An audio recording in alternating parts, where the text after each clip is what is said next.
Hey everybody, and welcome to another.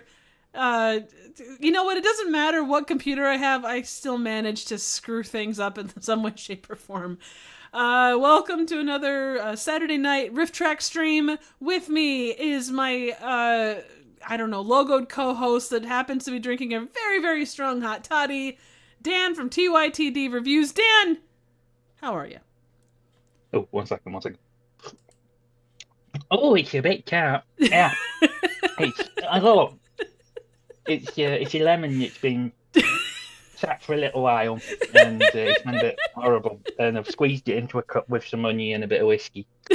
Ah, I'm all right. It's the future. How are you guys doing? I think it's been a little while. 2025. Yeah, Absolutely. we're getting there. And Triv's gone all RoboCop. She's traded in the potato for what could only be described as, like, I don't know, something from Cyberdyne. So it's all very impressive. Nothing's really broken. Yeah, I know, it's It's crazy. nice. I'm able to run like more than one thing. Like if I had to do this, like what I've just had to do with this setup on my old computer, it would have looked at me, gone, I don't know, and then it would have exploded. Yeah, exactly. This is the thing, and I almost feel sad. I wish that we kind of had the old computer back. I liked the little. It reminded me a bit of the TARDIS. It was one of those things that just sort of randomly explode, and then you'd end up on an adventure. I'm, And instead of it being an adventure, it would be me taking the piss out of you in the chat for 25 minutes whilst you sort of semi-cried and hit the computer really hard with a hammer. I mean, I can still hit it with a hammer if you like. I just don't have quite the issues that I once did, which, is good for my peace of mind, but I understand for your, insane nature, having someone or having something to, explode all over with me would be nicer too. And that didn't make any sense. I'm not even Triv, sure what the fuck I Triv, was saying. I don't want to hear about what you got up to on Valentine's Day with people exploding it with you. That's not my business. I had a very nice day myself. I made some cake and cookies with my partner, and that's not a Aw. euphemism. We did a little bit of Well, I was baking. gonna say it's probably a little bit of a euphemism. Let's be honest here. Let's just say But no, that. I, Let's just you know say what? that the tea drink wasn't the only thing that was strong. I'm sure. Ooh. Well, as long as it's not sour, that would be a real problem. Oh God, that wouldn't be Um, good. I wouldn't call your relationship that. That would, one, be rude, and two, I don't even want to know. Like, just because I don't need to know the ins and outs of other people's couple ships and whatnot. That would be weird. so, so anyway, how's your sex life? We're not discussing that. But yeah, no, I feel sad that we're kind of. I mean, I feel at minimum that we should both observe a 1 second silence for Potato Triv's computer. That's Just fair. 1 second to That's fair. Okay, have a breathe. three, So here we two, go. We're going to one. start in a second. Okay. Any minute now. We'll get this started. Are you sure? Just 1 second. What? When are we Yeah, we'll do going? just 1 second One silence. second. Okay, are we going now or We're are we going in going one when you say second. go? We're going to count When are we down. gonna go? You gotta Three, tell me when we're supposed to go. two, What? then three again. What about lag? What about a second of Three, lag? Just Jesus. Yes. three, Okay. two, Okay. What was this? That three. was that it? Right, we get for the 1 second silence. Okay. We're starting the Okay. one now. Okay. Are we done? Yeah, we're done. That's the one Okay. second Good. silence. Rest in Okay. peace, Play Tracy. ball.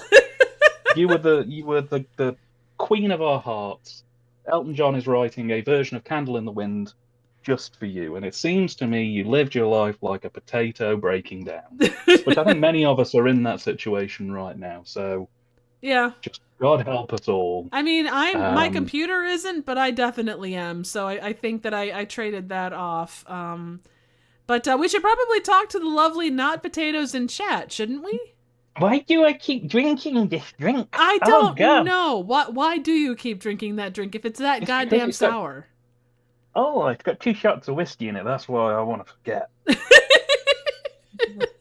Folks, I think we're in for possibly a very weird night. So I don't know. So John brought up Zen filmmaking with Scott Shaw. Are you Zen drinking right now? Oh, it's Joe Estevez, Mr. Money himself, and I highly recommend if you guys haven't caught any of it. There's a special coming up next month with Mr. Money, Joe Estevez, in himself called the On Cinema Oscar Special. They do it annually. Oh, that's right. Um, a lot of it is free on YouTube. You can go and watch like the first 7 years of the show. It's like a podcast thing between two people who are running a film podcast, but neither of them are really into film. There's like a guy who is using it to try and grift his way out of the system, and then there's another guy who's like really into films but only into VHS. And it's just the two of them like slowly breaking down, but like relying on each other. It's. I'm not selling it. You have to watch it, and it's a long, slow burn watch, but it's very rewarding. I've had a really good time with it, so you enjoyed that. Well, their podcast On itself cinema. is pretty solid too, the way you've described it. Like they're not on cinema stuff. Yeah. Oh, yeah, absolutely. There's another show they do called Office Hours that's very good, although it's a little bit all over the place. So They were the guys that did the like they rented, what was the house from? Oh, People Under the Stairs, right? That's yeah, it? so for this season of On Cinema, they decided to rent a famous movie house, and they were trying for a really long time to get the house from Father of the Bride, and Father of the Bride 2, as they keep pointing out. It's the house from Father of the Bride and Father of the Bride 2. But at the last minute, the deal fell through, so they ended up renting the People Under the Stairs house, which is where they've been doing the entire season so far, Nice. which has been really fun. And they keep doing a little segment at the end of every episode, which is called Popcorn Classics Under the Stairs, which is where one of them goes down into the basement and just holds up this really obscure film and talks about it for about 2 minutes, but it's all just facts off IMDb. And it's not Nice. even like we recommend this film, it's just, this is the film. Well, you can't say that it's biased at that point. Also, Oh, yeah. people are sharing their Valentine's Day weekend plans here in chat. And how was your Valentine's Day, besides, cooking with your lady? Well, again, Trev, I don't want to probe too deep into details, especially when it comes to what we were cooking. I mean, were you kneading the dough? Were you adding those extra bits? Was there oil involved? Turned very briefly into Rodney Dangerfield, though. I was like, I don't want to talk about what me and my wife were cooking. No, it was a really nice time. We ordered some nice takeout. We watched a film. We sort of just chilled and took it easy. We did a little bit of baking. Aw. And then it was just a nice chill day. We're both very low key Valentiners, to be completely honest. We don't really like to do a big deal of things. It's because as well her birthday is like a few weeks after Valentine's Day, so it's quite near. So what we always tend to do is put more time, money, effort, and stuff into her birthday, and then Valentine's is just kind of low key. We get some food, we just sort of chill together and have a really nice time. Yeah, there's nothing wrong with that. Absolutely nothing wrong with that. Yeah, I spent mine the same way Kurt and John. Oh, what now? I was just saying, and how was yours? Was yours all right? Yeah, it was all right. I like Kurt and John. I was watching bad movies over on the Popcorn and Pain server. I only made it. I made it through one called Icyclone. I'm not sure exactly how you say that. Icyclone. But a weather forecaster that for some reason wears a fancy dress to do the weather, and then goes to meet with her husband, and then random ice cyclones break out, and they end up at this bar grill in a place called Town, and it's just a crazy thing. And for some reason, woven sweaters by and large keep the ice cyclones at bay. It's I tell you, Oscar worthy, really. Oh, it's the first as John said, it was called Super Ice Cyclone. And then I just want to point out Joe saying that my impression sounded like Elvis Dangerfield. Let's hear that again. I'm taking that on the road. Yes, absolutely. I think you should. I mean, there is an affinity for Elvis over, at least in Ireland. I would imagine in the UK as well. Oh yeah, very much so. Very much so. And one of my favourites, one of my favourite ones I ever went to, there was a guy who did an Elvis impersonation at our local theatre. Like he booked out this great big theatre to do it, and we all went down there. And there was two things that really made me laugh. One was midway through singing a song, his top set of false teeth fell out onto the stage. So he's like proper belting out. I think it was one of the more energetic songs, like Hunk of Burning Love, or maybe, I don't know, Suspicious Minds. But his top set of false teeth dropped out and fell on the floor. Pick it up and put it back in. But my favourite one was he did a version of You've Lost That Loving Feeling. Elvis did a cover of it in the 70s. And there's a line in that song where it goes, "Baby, baby, I'd get down on my knees for you." And he dropped down to his knees.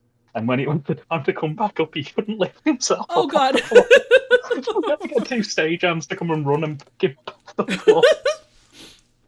Personally, I think it was just at this point. He was just pulling a James Brown, really.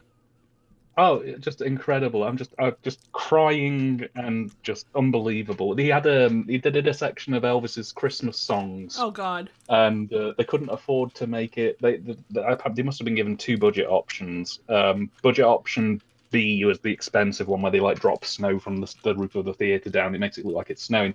They didn't do that. They bought a snow machine. The snow machine only really covered about a 3 to 4 foot radius off the corner of the stage. So he had to basically, when he was doing his Christmas songs, he had to sort of walk over to the corner of the stage and get snowed on by a tiny snow machine.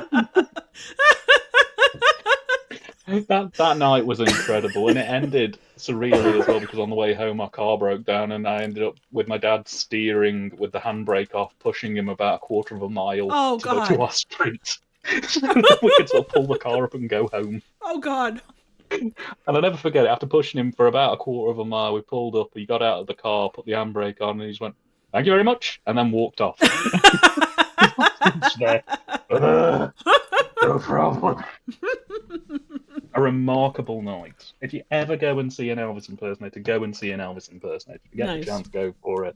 They're either going to be good or bad. If they're good, it's a good night. If they're bad, it's an even better night. Oh, I would agree. Saying. My hometown theater does that too. They'll bring in a couple of Elvis impersonators a year. And for a town that's just like in the middle of bumfuck nowhere, they get a huge crowd. Like they damn near sell out the theater, which is, it's a pretty decent sized theater for a small town. And yeah, it's a big thing. And I can't tell you if they're good, bad, or indifferent, but there are certain ones that are always requested. So. Oh yeah. Do you have a preference on Elvis eras, or? I don't really give him much of a shit about Elvis, so I can't tell you. I think that the later generation Elvis is probably more interesting just because he had the whole Vegas thing going, but No, completely agreed. I personally like 70s Elvis if I'm going to go for it again. But I mean, knowing that Elvis had a point in time when he could like shake like that and not break a hip is also quite intriguing. Yeah, it's quite wonderful, really. My friend of the show, you may know him from my channel, Ben, who used to do the comedy dining experience with me. He went to a wedding in Birmingham one year, and he told me there was an Elvis impersonator there who was Indian, and he ran under the name Patelvis, which incredible. is just incredible. That's awesome. And he'd do the full accent and the full voice, and then during the intermission, he'd always jumped off the stage, run to the bar for a drink, and then he'd just go completely back to his normal voice and just be chatting it up and go, "Oh, 1 second," and then run back upstairs. It's incredible, amazing. Oh my God! I have a lot of time for Elvis impersonators. Sounds the like more it. doddery, the better. Oh, I would imagine. I mean, they do it best. There was actually a guy here where I live that, like, you'd see him out in public, and he had the whole. I think he probably played an Elvis impersonator as well. But just going down the street on a normal Tuesday, he would have the hair, the glasses, and the jewelry that you would expect of an older Elvis. So it's like, wait, is Elvis still alive? And like jet black hair, like. And he was clearly in his probably late 60s, early 70s, and it's like, I know that the ages probably don't line up the best, but god damn, that looks like Elvis. Was he being played by Bruce Campbell by any chance? No, he was a big guy. Like he was packing a six pack gut. I'm pretty sure he wasn't for lack of Subway and things of that nature. So he was Bubba Elvis. Basically, yeah, he really was. But we should probably stop talking about Elvis and give some of the folks in chat a hello. Yes. Sorry, apologies. It's just been a while, and it's been a while for me and Triv. We haven't really spoken very much in the last couple of weeks. It's been so busy on all sides. I hear you. Okay. I should also just say as well, before we go any further, that Kurt did get the secret word of the show in. The secret word was posted to Blue Sky, and it was cheddar. Of course it was. So, of course. Long reign King Kurt, 2025, a new year. And the same old king, Absolutely. 100% original. Absolutely. And speaking of the king, Elvis. Okay. No, I'm done. You go ahead. Oh no. I've been freeballing. No, that's okay. Look, I don't want to hear about your freeballing. You keep that to yourself. Like a Newton's cradle over here. Oh God. man. Anyway, I don't need that visual. Why would you give me that visual? You don't even know what I look like. I'm a logo. I don't care. I don't need to hear about your twig and two berries. Whether it be free balling to the floor or whether you're just like, grower, not a shower. I don't give a shit about it. Great. Now I've got Tom Petty in my head. I'm hearing free falling, but it's free balling.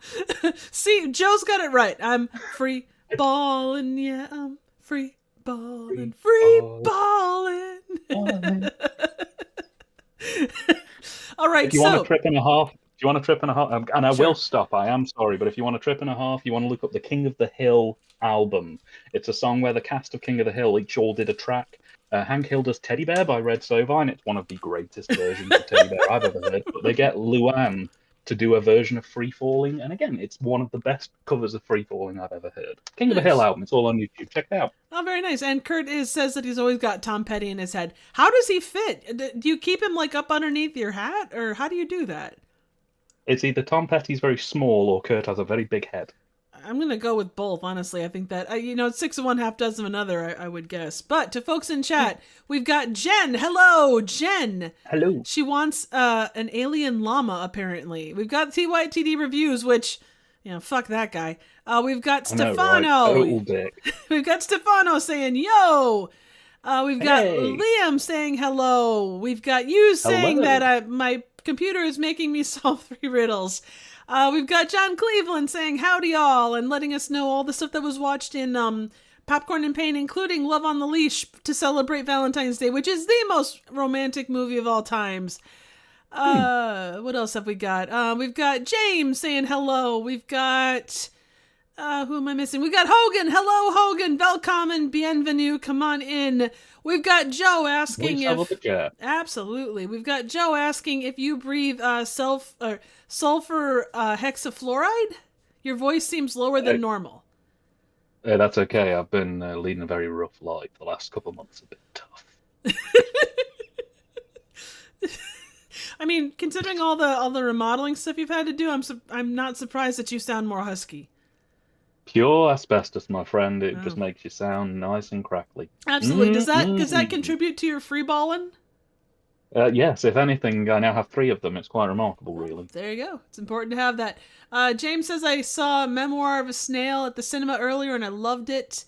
Not sure if my parents... Oh, God, sorry. Oh, no, I was just going to say, it's from the filmmaker who did Mary and Max, isn't it?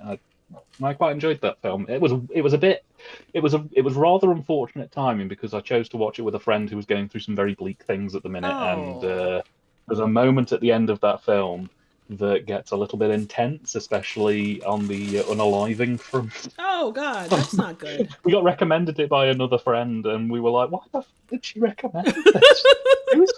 She knows what's going on. What?" So it was great. I was basically sort of doing my best Woody Allen routine for like 20 minutes after that. I was like, don't worry about it. Don't think about it. It's fine. Just ignore it. It's in your head. It's slight neuroticism, but it was all good. It was a good evening. And apparently it's a very good film, the Snail film. So. Oh, that's good. If you can't have a little bit of neuroticism in your life, then what's the point? Exactly. It's a little spice that just makes that day just perfect. Absolutely. Liam says it's been a mixed bag. Valentine's Day didn't leave him lonely. Since I was out with friends, I got very drunk. That's good. Hopefully the hangover doesn't last. I don't think I was fully shaken off the hangover still. I was up at 6 a.m. projectile vomiting. Oh, you poor thing. Oof. Oh, I hope you're doing better. You need a hot toddy. Thank you. Well, we've all seen what the hot toddy is doing to you, so it's turning you into Elvis. I'm not sure if that's what Liam wants. Liam, if anybody wants a hot toddy right now, you can come and knock on. I'll get you one mixed up. You can come and join the stream. We'll have some fun. Dude, you didn't offer me a hot toddy. I'm stuck with fucking the cheap-ass wine. That's because you're also animated, and I can't send you 2D toddy. And also, if I'm sending people toddy through the internet, I'll get in trouble again. Of course. Let's see here. So in terms... in terms of, I'm sorry, I will be caught up here in a second, everybody in chat. So Jen says, my friend said New Zealand, that she's got a friend that does Austin and Power impersonations, and she said he was really good. So that is the next great thing, isn't it? Like, this generation's Elvis is probably Austin Powers. Oh, yeah. Yeah, I can believe it. Maybe Britney. Britney. I could see that. Probably Powers. I'd pay for an Austin Powers impersonator to come and just harass me for the day. That sounds like great fun. Absolutely. Okay, so, we've got an answer. Joe says Tom Petty was cremated, so it could easily fit in Kurt's head. But could he fit in his anus? I don't want to know that one way or the other. Look, you're welcome to Well, a talk raccoon about. can fit up there. Joe says I'm a teetotaler. What the fuck is a hot toddy? So a hot toddy is a beautiful little invention. It's great if you're ill. I highly recommend it if you have a cough or cold. Don't do it if you've got a stomach upset. That'll make it worse. Yeah. But if you've got like a cough or cold, sore throat, things like that, it's basically a sharp citrus fruit. So you can use a lemon, a lime, an orange, a grapefruit, that kind of thing. You juice it into a cup. You get some honey. I use acacia personally. It's really good for my voice. Do a big old blob of that in there, mix it up. Then you add a shot to 2 shots of whiskey, and then you top it up with hot boiling water. And give it a good old stir. And it's a really warming drink that just helps your throat keep going, helps clear your sinuses. And if you have it just before bed, it will knock the fuck out of you. You will be gone for a good 12 hours. It's just perfect. Oh, that's awesome. I've done a hot toddy variation, but it's like tea or lemonade, and then you do like honey and then vodka or whiskey. Ooh, that sounds good. That does sound good. So there you go, Joe. That's your thing. Blackberry brandy also works really well if you've got a cold. I've tried apricot brandy before. That was absolutely delightful, but I've never had blackberry brandy. It's very unique. My dad lived and died by it when I was a kid. Like if there was an issue, the first thing you got was a giant shot of blackberry brandy. It's a hell of a thing when you're 6 years old. Oh, we're talking about the bad old days. I got you. Oh no, they're not. It was never bad. It worked fine. It worked to knock my shit out. So that. Oh no, I meant the bad old days where like they would recommend you give babies Guinness and things like that to perk them up. Not bad old days, as in like bad old days.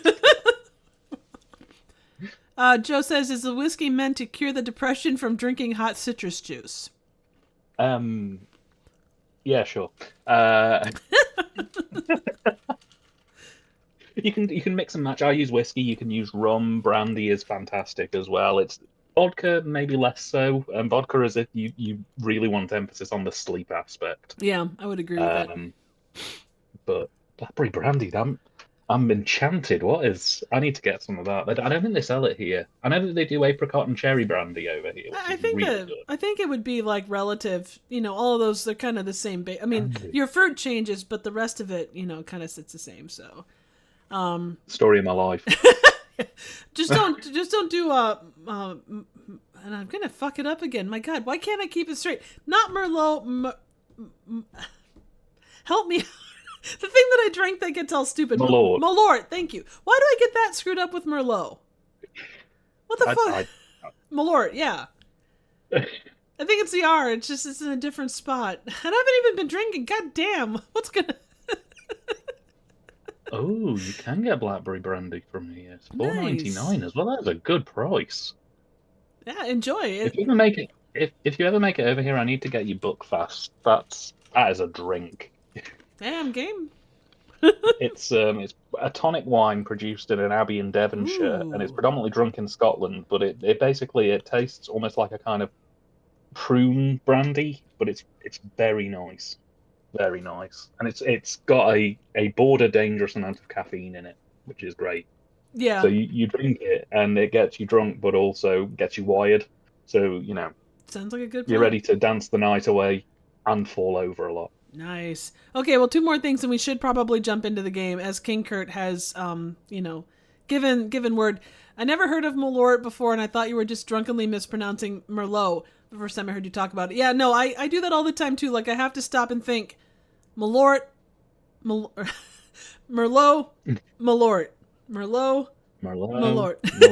Aluminum linoleum. Anyway. All right, so we are going to jump into our... Joe also just said, sure, dismiss the shit out of me, Dan. Joe, I love you. You're my best friend in the whole world. And that's not just the whiskey talking. All right, so... I reckon we got 20 good minutes left. Let's party. All right, everybody, head on over to rifftrax.games. So sorry we got off of a random tangent. It's definitely going to be one of those nights. Join us, Oprah, Uma. Yeah, exactly. All right, so we're going to get into the game here. Get ready to jump on into this shit. And as per usual, if there's anything that seems off as far as timing, if you need more time, we will do what we can on this end. Unfortunately, some of it does come down to just computers and all the rest. So, BAWY, if you can't join the game itself, join the audience afterwards. Dan, go ahead and jump in there if you like. I'm in. Okay, cool. Hello, aspiring riffers.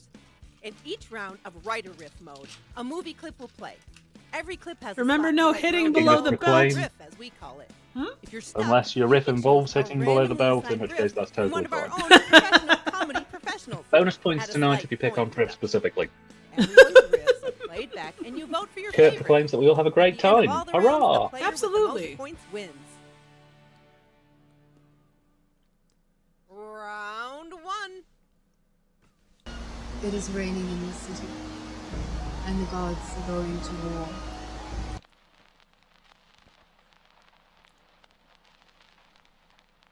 You've seen the clip? Now enter your riff.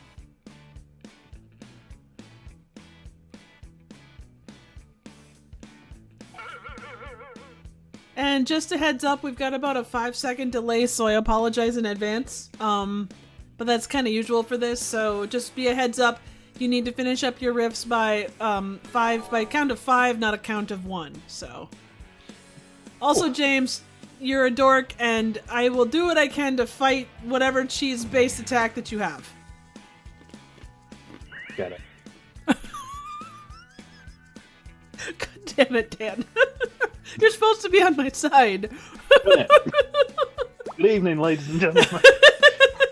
I'm out of here. You dorks have had me for the last time. I need a laugh. I'm gone. Oh my god. It is raining in the city, You're not dorks. I love you all. and the gods Yeah, are damn going right. to war.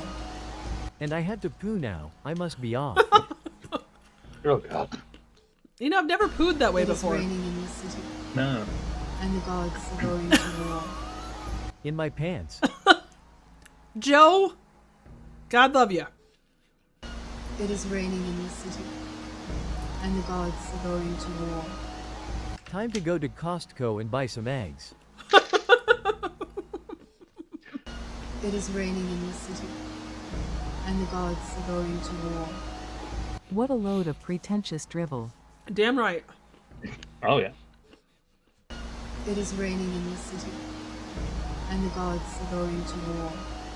Oh, shut up and go and change your armor. It is raining in the city, and the gods are going to war. Cheddar. God damn it. It's gonna be one of those nights, folks. Definitely is. All right, vote.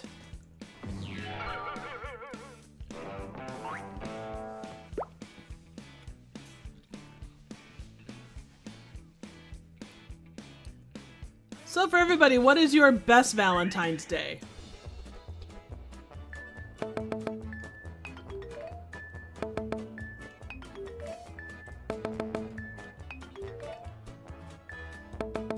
Doing great. You know what? I feel biased Get against cocky. because cheese is automatically going to win the day on these things. Basically, if you want to bully Trev in the responses to these answers, I'll personally give you bonus.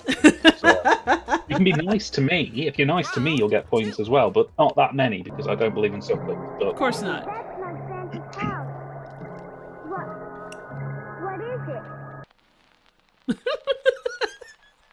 It's that time again. Enter your riff now. See, Joe says, when my wife forgets about it, so no pressure. Oh, that's good. Kurt says, I don't really have a best Valentine's Day, but just doing something is fine with me. Stefano says the first Valentine's Day I've had in nearly 20 years, and I spent a good part of it consoling my would-have-been date after she had put down her kitten due to a weak heart. Oh, shit.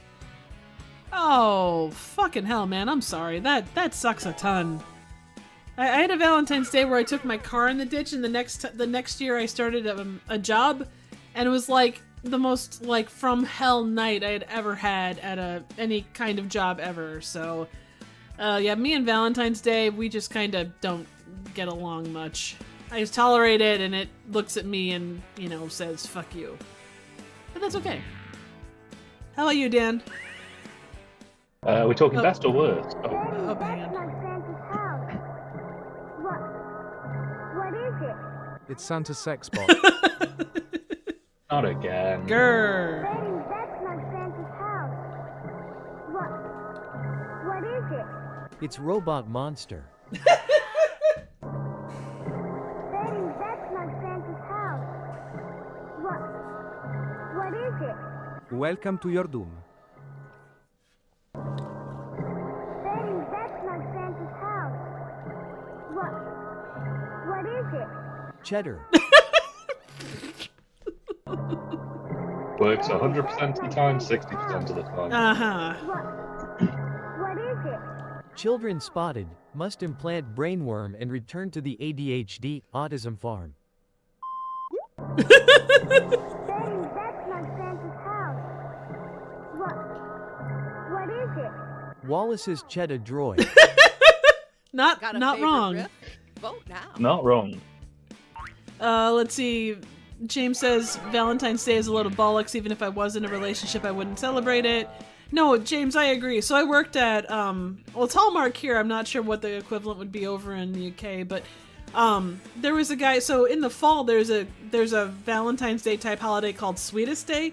We had a guy come in at like 5 minutes to 9 and say, "Oh my God, my girlfriend won't let me in the house unless I bring her something for Sweetest Day."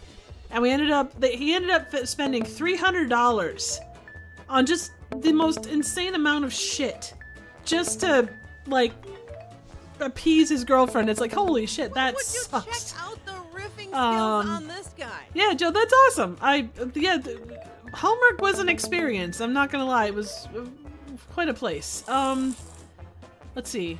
I did get like money off of ornaments and stuff, which was nice. Round 3. No, Joe, no! Joe, what are you doing? Welcome, bastards. It's go time, Mama Jama. Into your riff now. Joe also says the robot from the Santa Conquers the Martians riff looks like the rape bot from Red Letter Media. It does. It does. Do you think it's on purpose? Quite possibly. I mean, these guys know that sort of thing, so I'd imagine it probably is, you know, Yeah. a mixture of convenience and reference. Agreed. One question I should probably ask is, a lot of people are talking about Valentine's Day. Did you guys do anything for St. Skeletor's Day, the day after Valentine's? You mean today? No, well, yeah. Saint Skeletor. Who the hell is that? Have you never heard of St. Skeletor's No. Day? James will know about St. Skeletor's Day. It's a holiday that was invented by the comedian Richard Herring about 20 or 30 years ago, and it runs the day after Valentine's Day and is a celebration of the destruction of love, relationships, and happiness. It's an entire day where you purposely go around and be a dick to couples, basically. Okay. In the name of St. Skeletor. Nice. The one thing that you do have here that's really a holiday would be the fact that all candy is like 75% off because, you know, a day after Valentine's Day. See, we're not allowed to have fun in the UK, so... Well, that's on you. Bastards. Come get some. WOO. Welcome, bastards. Ouch, my face. My face. Also CHEDDA. Welcome, bastards. Ow, my face.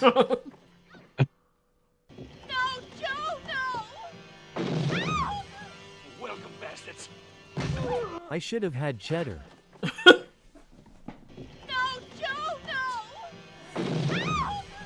Welcome, bastards. Oh god, my little league coach snapped. Run for your lives.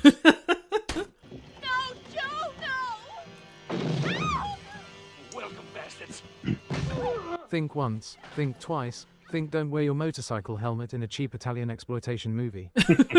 Time to place your vote, fellow riffers. Let's see. We're here, so we're doing something, LOL. Yeah, no, absolutely. As far as celebrating St. Skeletor Day.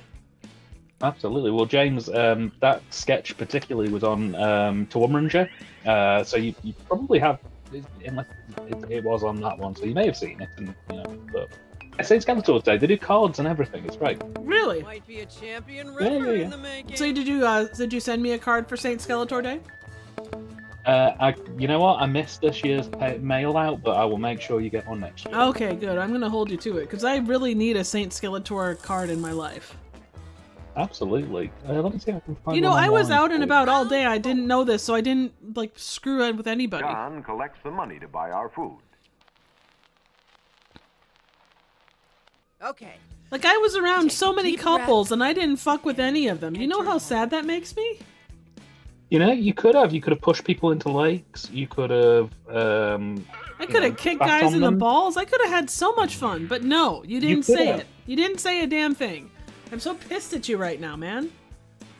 Well, you know what? There's still time. It's still the 15th where you are. You could get back out there. Very true, but I have to run this live stream for the next hour and a half or whatever, so I can't really do anything until that point. Okay. I'll hold the thought for you. Right. I know what will happen. My channel will be gone, and my whole theater will be on fire somehow, even though it's on the 2D plane. Yeah. Well, that's just the price you pay. Yeah. John collects the money to buy our food. We fired him this week after he spent all of the funds on cheddar. That doesn't, John collects the money to buy our food. All the raw milk we can drink. John collects the money to buy our food.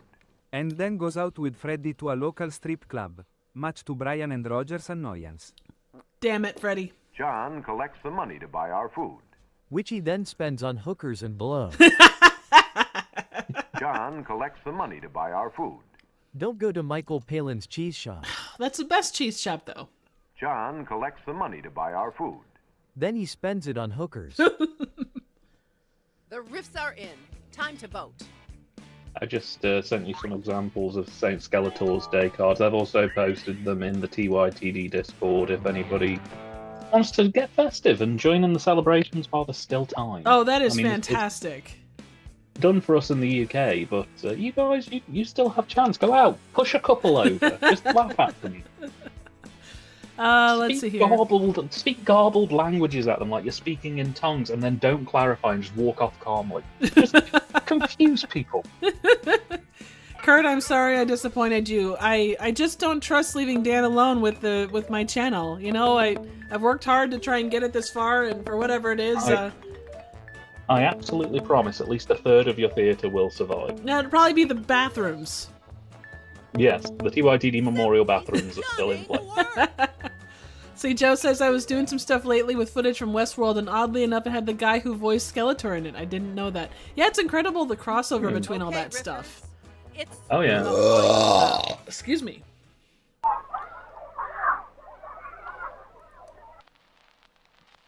What the fuck? Are you the next top riffer? Enter your riff. Oh my god. Let's see. Liam says, despite the night resulting in an unpleasant hangover, and there was unfortunately a bit of drama that night too, Valentine's Day this year wasn't terrible since I got to spend time with friends. That's awesome. It's best not to view it as a purely romantic holiday and more of a day to share love between friends and anybody else you appreciate, which should happen every day, really. Oh yeah. No, absolutely. That's a really good way to look at it, Liam. And it's easy to lose track. Stefano says, "Oh God, this." Yes, I would agree that's kind of very, very weird shot from a very, very weird movie.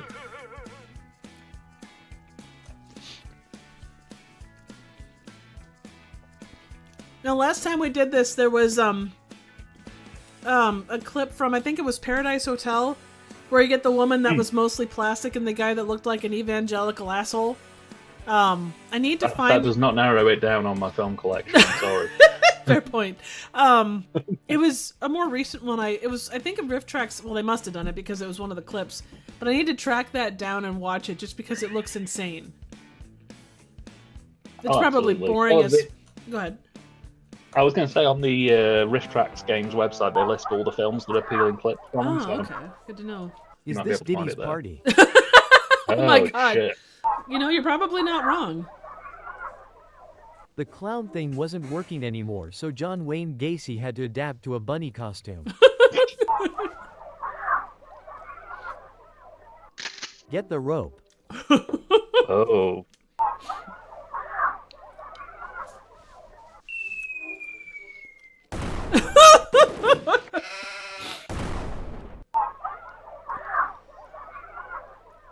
Say no, stop that. That is what you'd say. No, stop that. Take your hands away. I know I'm not at all to blame. I've done nothing bad. Did he? What the fuck, Did he or did he not? Dwyer? Is this New Zealand? Here we go again. Time to vote.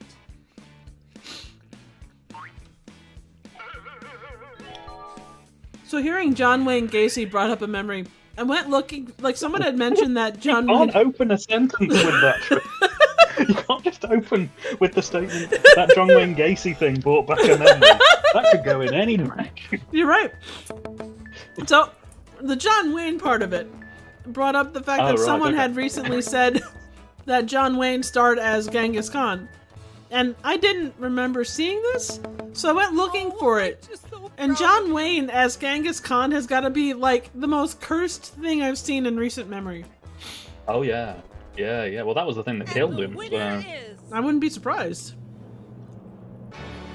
Hey, good job, Potato Com. Congratulations. Okay, Congratulations. I have to ask because I could see this being a fake thing. Are you serious? He ended up getting cancer from that movie. What the hell happened? Yeah, that's what I'm saying. So when they were filming it, they didn't realise at the time, or rather the producers knew, but the cast didn't know that they were actually filming next to, I think it was a nuclear testing plant. Oh, or shit. a nuclear processing plant. And like 80% of the cast all got cancer. Oh my and just God. A lot of them died. Yeah. Dear God. Okay, real quick before I respond to that more, the winner was even the Roy Potato. Rogers Society couldn't help. Wow. Banff and Red Jacket was Liam. Tidy Lines, or Clean Lines, anyway. Bird Pilot was James. Dixie was Malort. Pam's Chef was Fevicus. Holy shit, that's insane. I didn't realize, like, Yeah. I remember hearing about how John Wayne died, but holy fuck. Oh yeah. Okay, It's wild. But yeah. Yeah, I mean, I don't think it helped the performance, I'll be honest. Well, but... no, radioactive sand very rarely does help your performance, especially when you're pulling like, oh my God, that's insane. Let's see here. Let's see. If you saw my Scooby-Doo film about Cyber Chase, I made a joke about that film. No, I missed that. I apologize, Joe. Yeah, they were downwind from a nuclear testing site in Nevada. A similar thing happened to the power of Kroll. The body paint wouldn't come off, and they had to go in the showers in a nearby army base, which made all the actors infertile. Holy shit. Jeez. James says, I've never seen a single John Wayne film. You know, and I'm not trying to be weird, but like there are some decent John Wayne films. Like as long as you can put aside, I don't know, do the separation of art versus artist kind of a deal. There are some decent ones, but yeah, that's crazy. I didn't know that. Well, I learned something new. I appreciate it, guys. I mean, I'll be honest with you, if any Doctor Who story was going to make me infertile, the Power of Kroll would be the most disappointing one. Oh, like, make me infertile for playing a part in Power of the Daleks or something, you know. Yeah. I didn't realize that the Power of Kroll was Doctor Who. I apologize. Yeah, it's Tom Baker, the key to time. So Potato Com, you won. It's a new year. A new bastarding 8-ball of truth arrived on my doorstep a couple of days ago. Woohoo! So whoever Potato Com was, that's Jen. You have a yes or no question. Jen, you have a question for the bastarding 8-ball. You are the first person to get a shake of this ball. So hopefully this will be a good indicator of whether this ball... It's a bit like a Groundhog Day.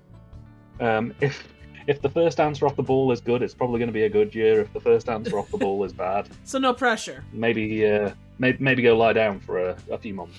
But yeah. Yeah, True Grit and The Searchers are good. Man Who Shot Liberty Valance is good. I would say that the would Trump ever leave? Okay. Oh, bastarding 8-ball, your powers of mystery and mysteriousness are indeed mysterious. The question for you in the first shake of 2025 is, will Trump ever leave office? New year, new me. Cheeto. Body paint made me in purple. The ball says no doubt about it. We are in for a good year, ladies and gentlemen. A good year indeed. Hooray! Hooray. Well, on that note, Hosannas. let's jump into our next game. Get ready to play. I'll let you jump on this one, Trev, because I did the last one. All right. Time to start riffing. All right. KKPA or KKPE. Kekepi. No, but James, I'd also suggest the Clint Eastwood ones. Pale Rider Bad, and the those. Ugly. Yeah, no, Pale Rider and those. In each round of Rider Riff mode, High Plains a movie Drifter? clip will play. Every clip has White a spot Buffalo. to write your own joke Throw or a riff, curveball as in we here. call it. No, not Dirty Harry. The randomly assigned riff from there's one of our own the three professional movies where he's kind of like at a slight point. like a ghost kind of. Is it High Plains Drifter, Pale Rider, Vote for and your favorite. those are my favorite. They're And kind of Easy more. Rider. The player Yeah, with the no, most not Easy points Rider. wins. That's what's his nuts? Dennis Hopper. The He certainly riffs is. just keep on Yes, he is. coming. Time for the next round. Man with No Name. That might be the third one. Hey, we really do need to stick together. Come on, Leaf.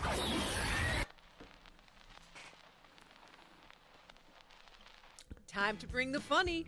Enter your riff now.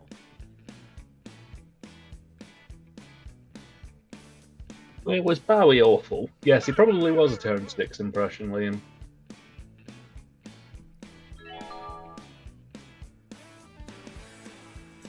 Good friend of the show, Terrence Dicks, sadly no longer with us, R.I.P. Woohoo!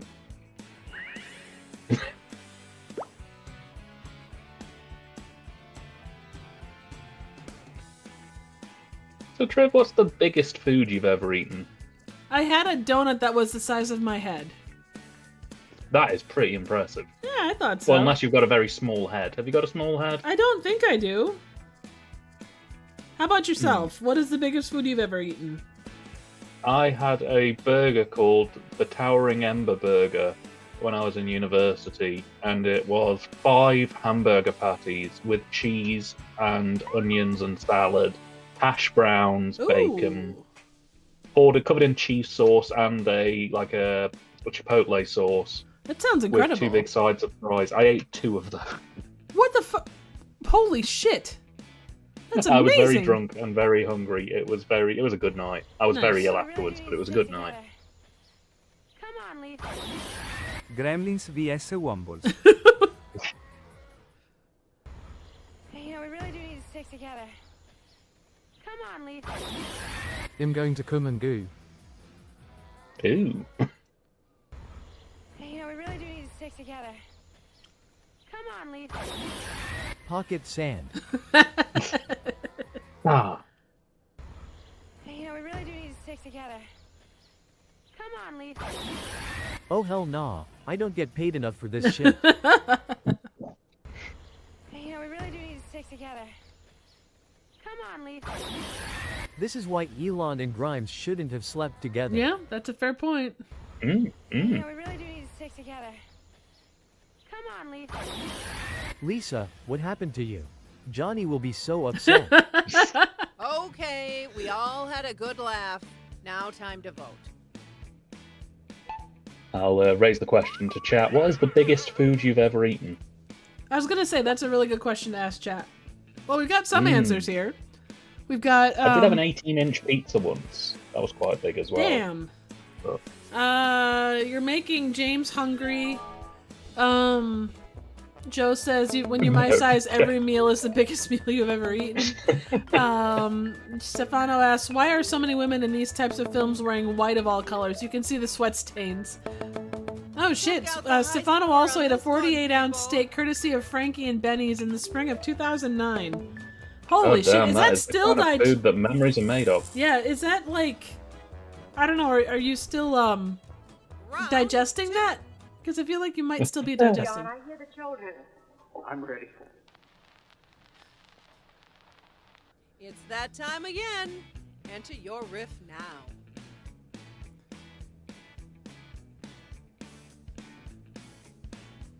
Burger that had onion rings and guacamole on it. I had the shits the day after.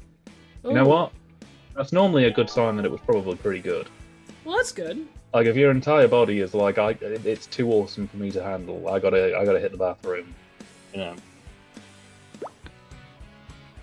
What's the worst food poisoning you've ever had? There's a follow-up. Oh, God. Right there. What's the worst food poisoning you've ever had? Come on, guys. Let's open it. We're all friends here. We know each other. We've been talking for at least a year. You haven't sent me any flowers. Very disappointed. But we can pull this back. What's the worst food poisoning you've ever had? I'm not sure. I might have had food poisoning once, but I never had, like, a kind that was... It also could have been just me being sick. I can't say that I've had food poisoning. I'm pretty sure. You're lucky. No, I know. Lucky. Oh, I know. What was it last year? You had really? No, that was someone else that had like food poisoning that lasted 3 or 4 days. I think. Or was that you? I had food poisoning the first time I met Nick from the Oh, movie that's Emporium. right. The first time you were on the Twilight Zone. John, I hear the Yeah. children. Oh God. Insert Uncle Ernie joke here. John, I hear the children. I'm ready. Cheddar. John, I hear the children. I'm ready. Jeffrey, break out Lucille. John, I hear the children. I'm ready. I got this Santa costume from Temu. Oh God. John, I Oh, hear no. the children. I'm ready. It's July. This is gonna totally freak them out. John, I hear the children. I'm ready. I'm gonna kill that little shit Moss Garcia. That's your favorite. Vote now. No, so just before we were about to film the Twilight Zone podcast for the first time with Nick and Trev and Co, I had a big cup of tea and didn't realise the milk was spoiled, and basically spent the next 2 days being violently unwell, but I kind of hung on for that first cast. So if you go back and listen to that first episode that I was on, which is over on Movie Emporium's channel, and I recommend you go and watch them all, because they're really Oh good. yeah.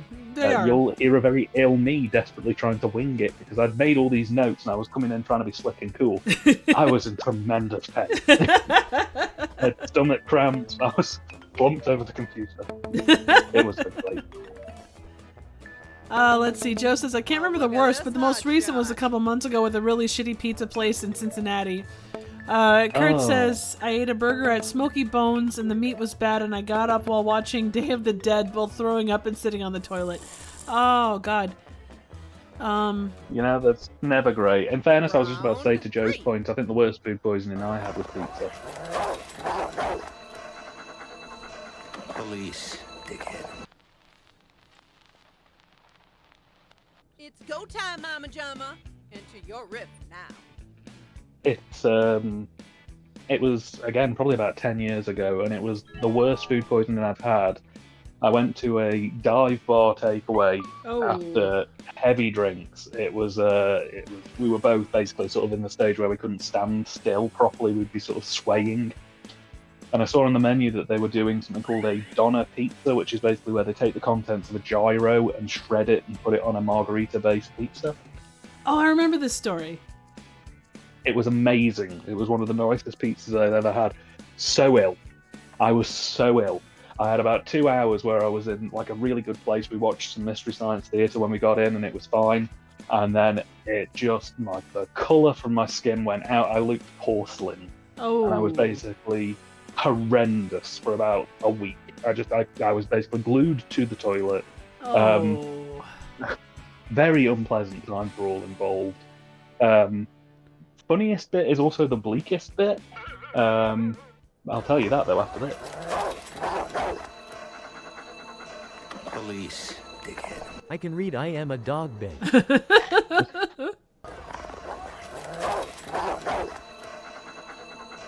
Police, dickhead. Nico, Roman's not here. He's waiting for you at the bowling alley.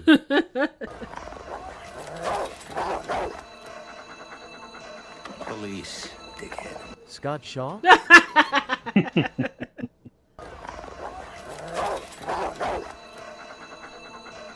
Police, dickhead. Dog says ACAB. Oh my god. Oh.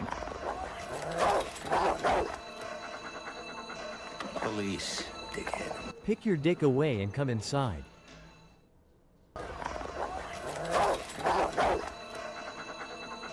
Police, dickhead. Gromit, wake up, Gromit. Gromit, we've got to hide the body. There's no cheese and crackers in prison, Gromit. Now come on. Here we go again. Time to vote. Now that is a completely separate event, Trev, that we can't talk about right now. But that was great. That was really good timing. Oh, that was absolutely great timing. Let's see. Oh, go ahead. Oh no, I was just going to say. So I might as well hold on until the next round's gone. But yeah, there was a very bleak but very funny side effect of my food poisoning. Well played, Griffer. The round is But I'll tell you that very shortly. Absolutely. Let's see. Joe says, I thought porcelain was the default color for English people. Oh no, we're normally very sort of pale, but porcelain's the next level. Porcelain's when people go, ooh, bit ill. Boy, this is a magnificent beast. Magnificent. Park her over there, will you? Are you the next top riffer? Enter your So, the bleak part of it was that a couple of weeks prior to me getting food poisoning, a very dear friend of mine who I still very much miss took his life, unfortunately. I'll get too bleak here. And it was a very sad time. We were very upset. And we'd actually gone out to have some drinks because it was the first time since that had happened. And we were like, you know what, the mood's a bit down. Let's try and perk things up a bit. So about a day or two after I got food poisoning, the head lecturer of the university called us in to basically say, we're sort of dismissing your deadlines. You just take as long as you need. And I turned up and I looked so ill, so pale and just like on the verge of spewing because they demanded we went in. Boy, this is a magnificent beast. Magnificent. Park her over there, will you? Why is everyone dressed like they're rejected Osmond brothers? That is a good question. Boy, this is a magnificent beast. Magnificent. Park her over there, will you? Are we talking about the donkey, or you? Boy, this is a magnificent beast. Magnificent. Park her over there, will you? Cut her up and put her remains on the Donner pizza. Oh, God. Oh, Boy, God. this is a magnificent Not again. beast. Magnificent. Park her over there, will you? Wanker. Boy, this is a magnificent beast. Magnificent. Park her over there, will you? Is it a magnificent parking spot? Are you magnificent enough for the magnificent beast? Well? Boy, this is a magnificent beast. Magnificent. Park her over there, will you? The Burger King will be pleased. Got a favorite riff?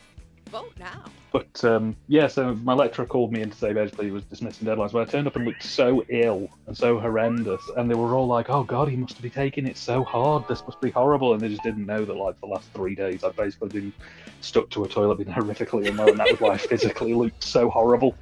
But like, I got so much like, "Oh God, it's hitting so hard," and I was like, "Yeah, I genuinely was upset."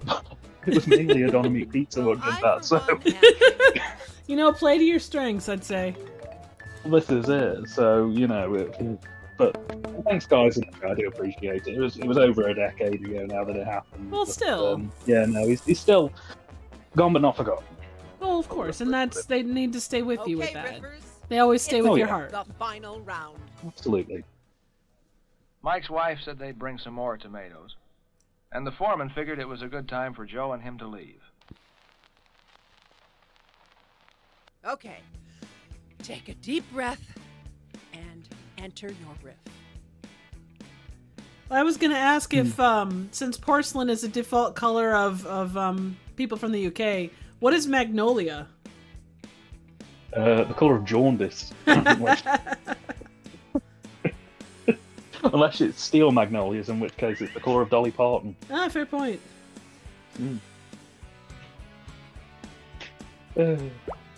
So, Trev, how high have you jumped before now? You know, I like 2 feet, I suppose. 2 feet? Yeah, well, I don't have feet, so, you know. I suppose a follow-up question really is, like, at what point does jumping become falling? I always assume that the two are the same thing, you know? Well, yeah. I mean, like, if you fall off a wall, you haven't really fallen 5 foot. You've just jumped 5 foot. Yeah, well, that's Mike's good. wife said they'd bring some more tomatoes, and the foreman figured it was a good time for Joe and him to leave. Unfortunately, HBO wasn't a fan of the pilot where Tony Soprano was a tomato farmer, so changed it to a gangster drama. Mike's wife said they'd bring some more tomatoes, and the foreman figured it was a good time for Joe and him to leave. Because they fucked my wife and I never knew. Oh, shit.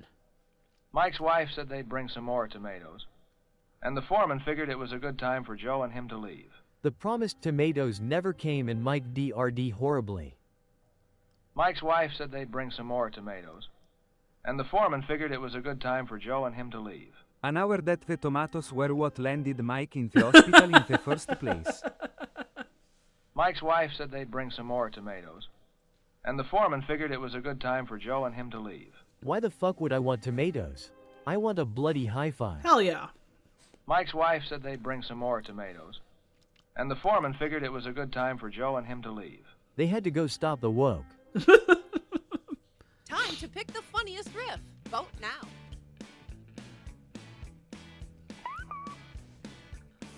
Let's see here. Joe said, my friend shot himself back in early 2010. I told people the only silver lining was that he died before The Last Airbender came out. I feel terrible and I need to be vocal about this. The intrusive thoughts, I'm sorry for the loss of your friend. The intrusive thoughts are telling me that he dodged a bullet. I can't help it.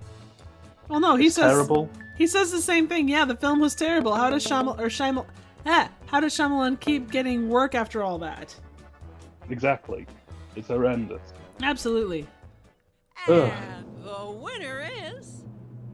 And it's good to be able to see that, I don't know, that dark humor. I know a lot of people don't go for it, but goddamn, give me dark humor, you know? I feel like that's a good way to get through shit, you know? One of my favourite days was discovering you liked dark humour. Oh god, I love it. That was a great day for me. I'm very much... That like opened a whole new level for me. Oh yeah. I mean, when my sister died, it was the only thing that got me through. So yeah, well, yeah, you know, we had many a good chat in the DMs about absolutely. Well, and for the folks you've lost too, but looking here, congratulations, James. Yeah, Gary was the alien, Unshaven DJ was Potato, Calm the Magic Turtle was Malort, Marrying Turkey was Stefano, and I was Rod. Oh god, marrying turkey. Oh, the flashbacks. The visions. I mean, it's food poisoning when you have fun in Balloon Land. Oh god, that is the next level of food poisoning. Let's see here. My best friend and I were there when they found his body and taking it away in an ambulance. The next day we were cracking jokes because god damn you have a good way to god damn you have to find a way to cope. No, absolutely. You know, exactly the same thing when my friend passed away and he jumped in front of a train. The amount of times that we blamed his commute. The day after, we were just laughing our arse off. It was horrific. It was horrendous. Humor is the best medicine. It's the only thing that gets you through these things. Oh yeah. Honestly. No, absolutely. I mean particularly bleak one. Actually, thinking about it, my partner's friend was on the train that my friend jumped in front of. Oh shit. And she was bitching on Facebook about how the train had been delayed because some selfish bastard had jumped. Oh god. Oh my god. And I was like, oh, because we found out about 6 hours before anybody else did. Right. Because we lived with him. So yeah, it was just absolutely. like, ooh. Oh my god. I had to laugh with my sister. They did a visitation at the church like an hour before the services, and my little nephew was wearing a white shirt and pants, and the shirt in the back had come untucked, so they're standing there like taking the rings off my sister's fingers and kind of putting her down into the casket. This so solemn moment with all of us standing around, and my little nephew gets pulled aside by his dad and he starts like trying to tuck his shirt in like out of sight of the coffin, but it's literally right in front of where her head is. Oh. I was sitting there trying, and you know how I get when I'm trying to laugh? I was sitting there trying to stifle a laugh in this terribly solemn moment, but I can't help but see my nephew just like he's just like, because he didn't know that his dad was tucking in his shirt. But I talk about it. No one else seems to remember. It's a part of me thinks it was some kind of a stupid like thing that I saw. It's like, how did that happen? You all were watching the same thing I was. It's moments like that that make it all worthwhile. Oh my god, it was so surreal. Just my shit. Anyway,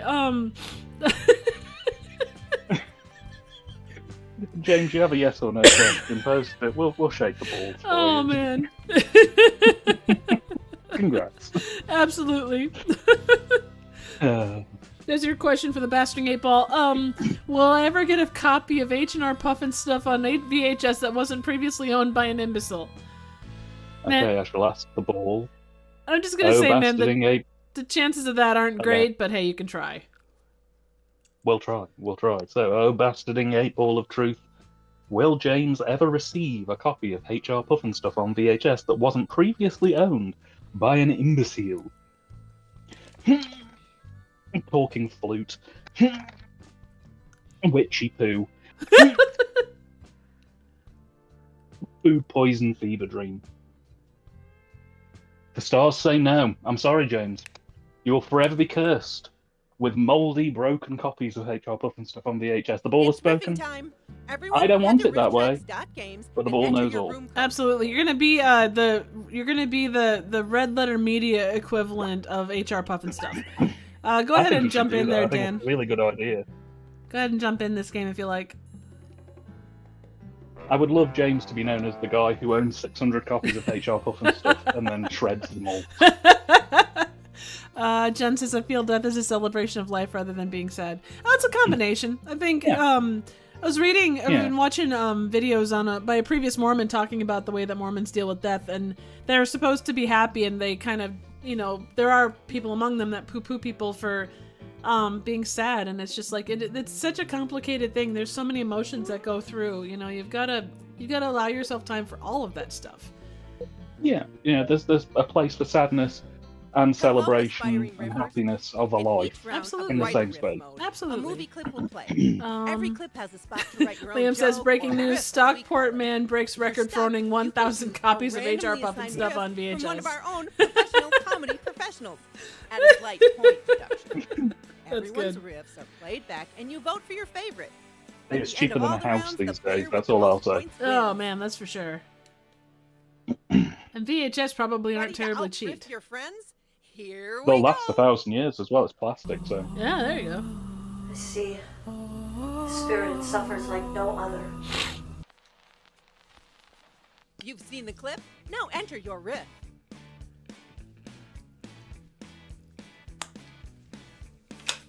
So, question to the chat: what is your favorite comfort food? And to you too, Dan.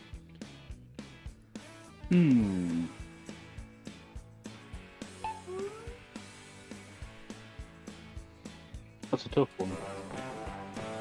Joe says chocolate. I like a lasagna. Oh, what kind of lasagna? Lasagna. A good one. Well, there's veggie lasagna. There's like ham and beef. There's probably lots. Is any particular variation? Well, I usually go for the sort of mince version with beef or lamb or pork mince, whatever makes the lasagna really pop. No, I got you. I wouldn't say no to a veg lasagna, but I'm a total Garfield fiend. You put a lasagna in front of me, I'm not walking away from the table. It will be eaten until illness ensues. Oh, very nice. Love lasagna. Oh, so good. I see. The spirit suffers like no other. He saw The Last Airbender in cinemas. I see. The spirit suffers like no other. And his name is John Cena. I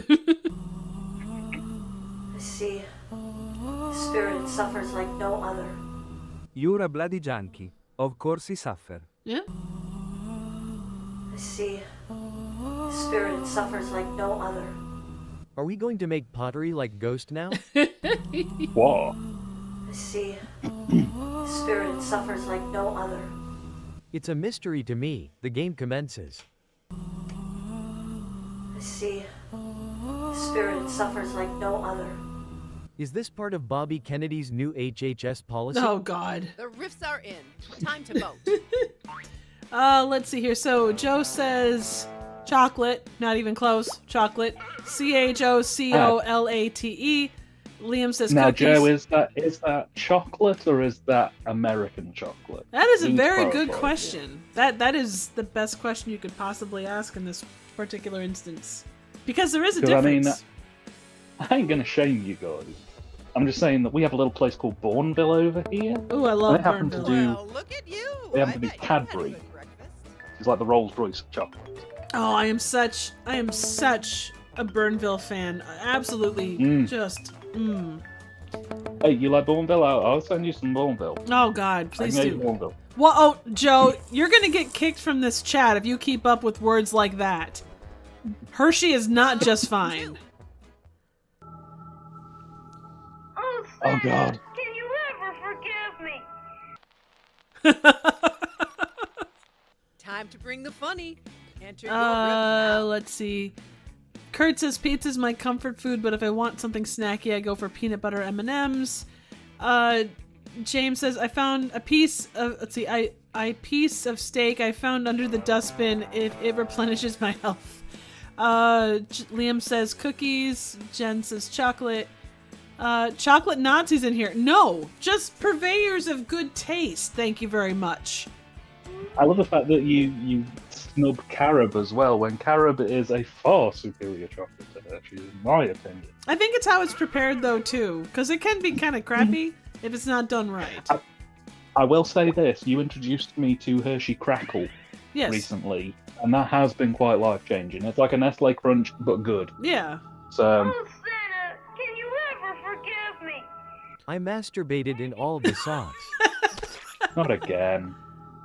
Oh, Santa, can you ever forgive me? Of course, once a man admits he's wrong, he's forgiven of all wrongdoings. I love Italian Santa. Oh, Santa, can you ever forgive me? No, son, as a punishment for your crimes, you will be turned into a Donner pizza. Oh God, here it goes again. Oh, Santa, can you ever forgive me?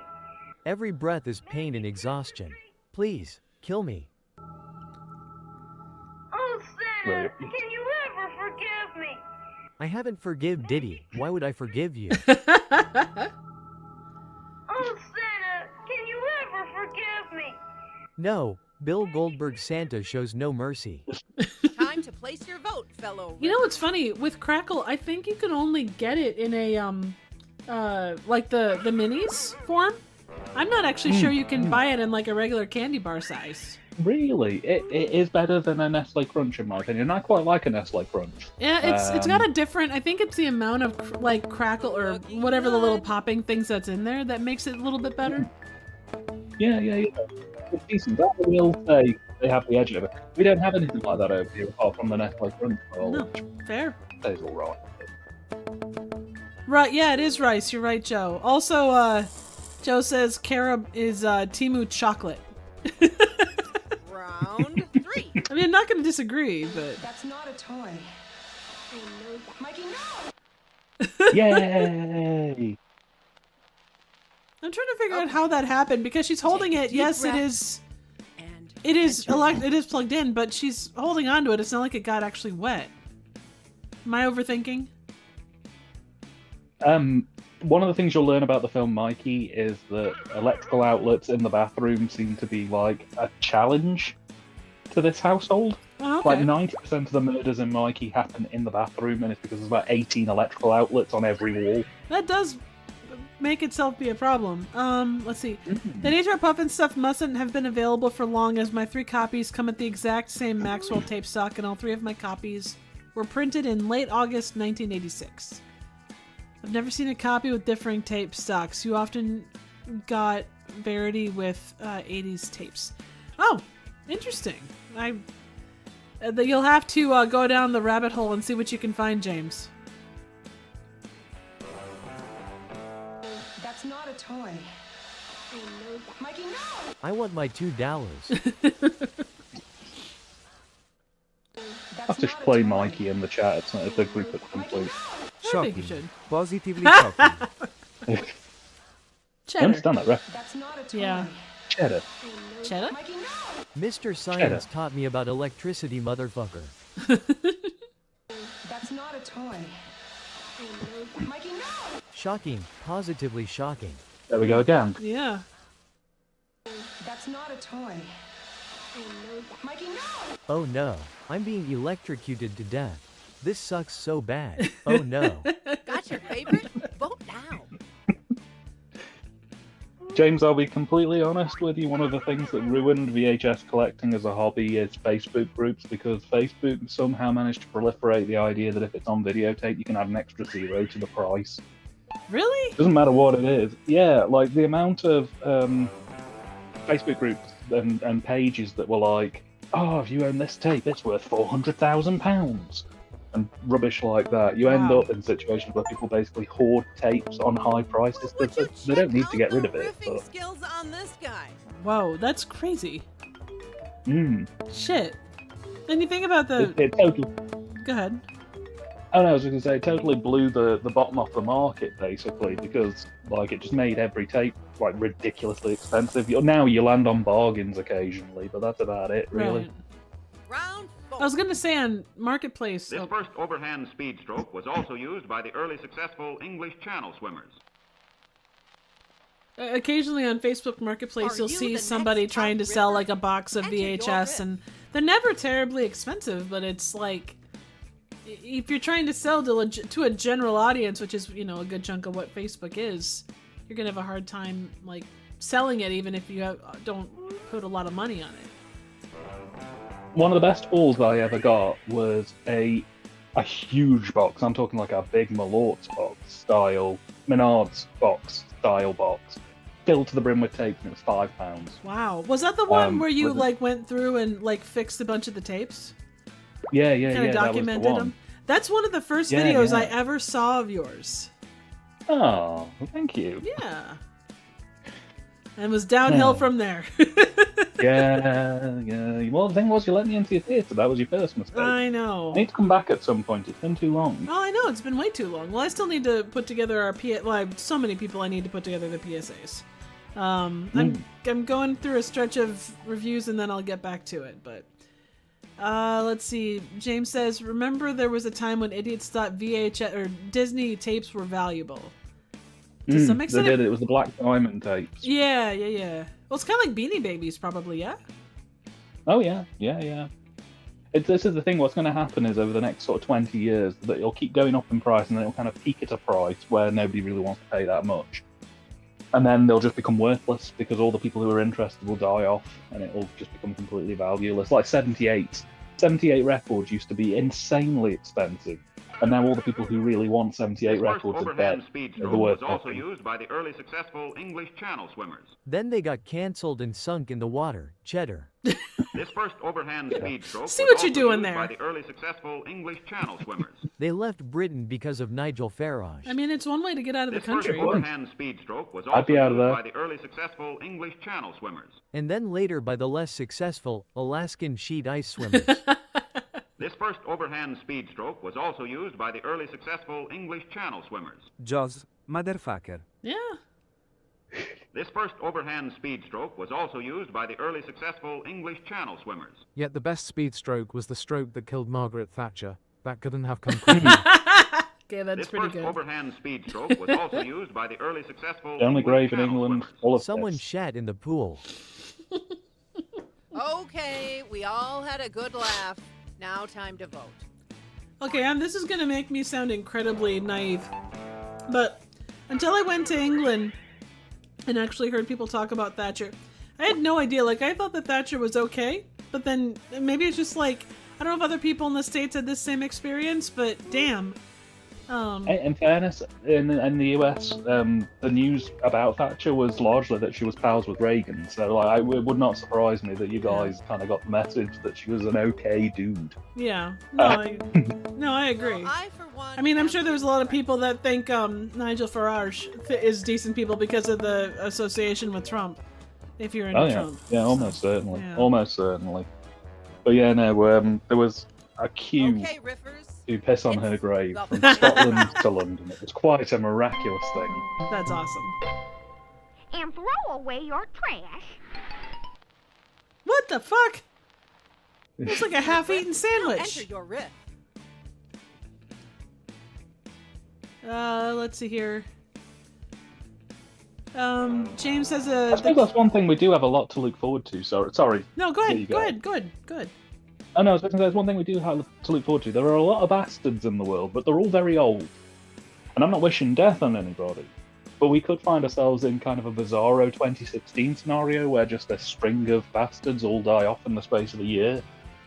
And there's just like a great sort of collective this, as like the Murdochs and the Trumps of the world sort of shuffle off to go and do something else in another universe in another place and time. Yeah, that would be nice. I don't hold out much hope for any of it. I just assume that they got the shit to make them live much longer than they should.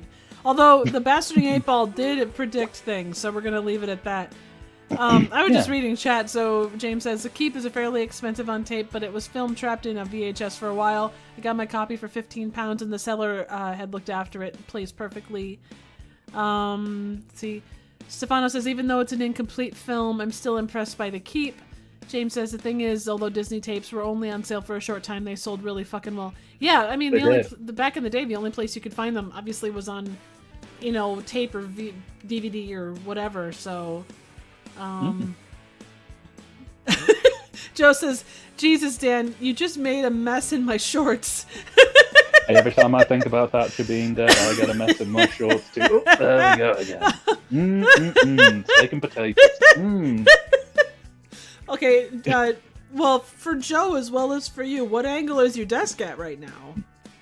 I'm actually stood up because I'm wearing sexy wireless headphones. So I'm Jesus. stretching my legs. And throw away your trash. Fuck off. Very well timed. And throw away your trash. Which one of you motherfuckers slipped me the brown acid? And throw away your trash. Not even Shaggy would eat that. I mean, he'll eat dog food and burgers of the floor, but not taking food. And throw away your trash. Especially one with that accent. After burning down her school and killing her bullies after the prom, Carrie White dedicated her life to recycling. And throw away your trash. I don't know what's worse, a half-eaten sandwich can talk, or it just wanted to end it and jump in a basket. Yeah, fair point. And throw away your trash. Trumpy, you can do cleanly things. Time to place your vote, fellow riffers. Let's see. Liam says Margaret Thatcher's grave, the world's most popular unisex toilet. Oh yeah. Well, depending There's upon a what's. statue. Go ahead. Oh no, you go ahead. You go. Oh, ahead. I was just gonna say that it's either really good or bad depending upon whether it's number 1 or number 2. You either got grass growing like a son of a bitch, or the grass is always dead. I mean, there's always the risk of a number 3 when it comes to Thatcher's grave, but we shan't go into details on that one in this stream. Much too naughty. I've lost my train of thought. What was I going to say? I have no idea. Oh. The winner. Okay, well, it probably was a lie anyway. It's okay. Hey, good job, Liam. Liam. Congratulations. Owning it again. You are on a roll tonight. Yeah. Well, no, it was Jen and then James and then Liam, so each one. But he's been leading in a lot of the games, and it's like last round, first, second place. He's been consistent, and I like that. Yeah, fair point. Let's see. Kurt says, I don't know, Rush Limbaugh's grave might give it competition. Yeah, you're not wrong with that. God knows we're in a lot of what we're dealing with now because of people like him. I can smell it. McConnell's any day now. Keeps falling over. All right, let's see here. Keeps The claiming winner. he can see people over his shoulder. Wife Clown 1 is Malort. Toilet Guy is James. Bim is you, Dan. Hasseldorf is Potato. And Captain or Katina. Hasseldorf Potato. I missed the last one, but Stefano, you're the last one. Rest in piss, you fucking ghoul. Yeah. There's a lot of those, unfortunately. So Liam, the question is, do you want to shake your own ball, or will you have a New Year's ball shaking, I suppose is the question. I mean, technically James has one, too. He's got the... What was it? The fucking sphere of clairvoyance, I think it was. So you have a choice of 3 balls. Absolutely. Between like 6 guys? I mean, it's enough to party. There you go. How we do a circle jerk. We do a circle. That's not a yes or no question. Oh no, soggy biscuit yet again. I'm not getting into the details of soggy biscuit. The people in England know what soggy biscuit is. I'm sure you guys don't need the details. I'm gonna look it up now because you brought it up. We're laughing and learning tonight. Okay, Soggy Biscuit is a male group masturbation activity where participants stand around a biscuit or cookie, masturbating and ejaculating onto it. Oh, they did that in Van Wilder. Only that was jerking into a bunch of eclairs. I can tell you now, Van Wilder was livid. But... Well, I just learned what a waffle stomp is. A waffle stomp. A waffle stomp is where you take a dump in the shower and then try and step on it so it goes down the drain. I'm not comfortable with the fact that you could pull that out so easily. I just heard about it today. Hearing about a waffle stomp once is unfortunate. Hearing about it twice in the same day is downright too convenient. Okay, a soggy toast. Soggy toast is a person that keeps a girl close and demands she be exclusive, but doesn't have the spine to actually commit to a relationship. How many people here dip their toast in their coffee? I want to know who these perverts are. Come on, guys. Be honest. We're all friends here. Just as I always remove the drain cover when that happens to me. How often do you shit in the shower? He hasn't had a toilet since 1987. But he's got a damn bidet. Like, the man is a bidet, like, advocate. So I can't think he'd be shitting in the shower. He sticks it in the shower and then steps out, turns the bidet on. It plays the carpenters whilst it cleans. I mean, I suppose a shower is just a really large bidet, really. I mean, you'd have to do a handstand, but yeah, I guess. What's better than riffing? I mean, more riffing. Why am I seeing a guy? I didn't want... Right, when I joined the stream tonight, Triv, you specifically promised me that I would not have visions of Joe naked upside down in the shower trying to use it as a bidet. Hey, I Why can't is it help happening? you with that. That's on you, man.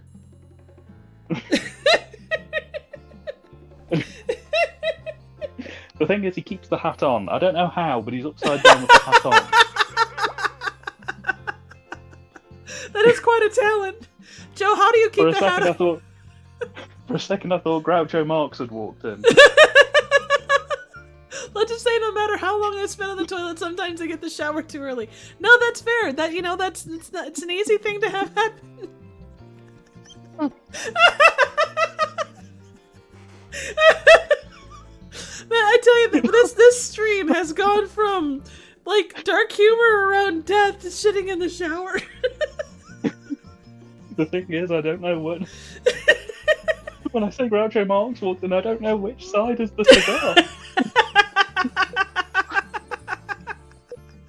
Excuse you, but my shower's on a hose, so I don't have to resort to gymnastics. Thank you very much. Thank you for clarifying. These were the questions we needed answering at nearly 2 o'clock in the morning.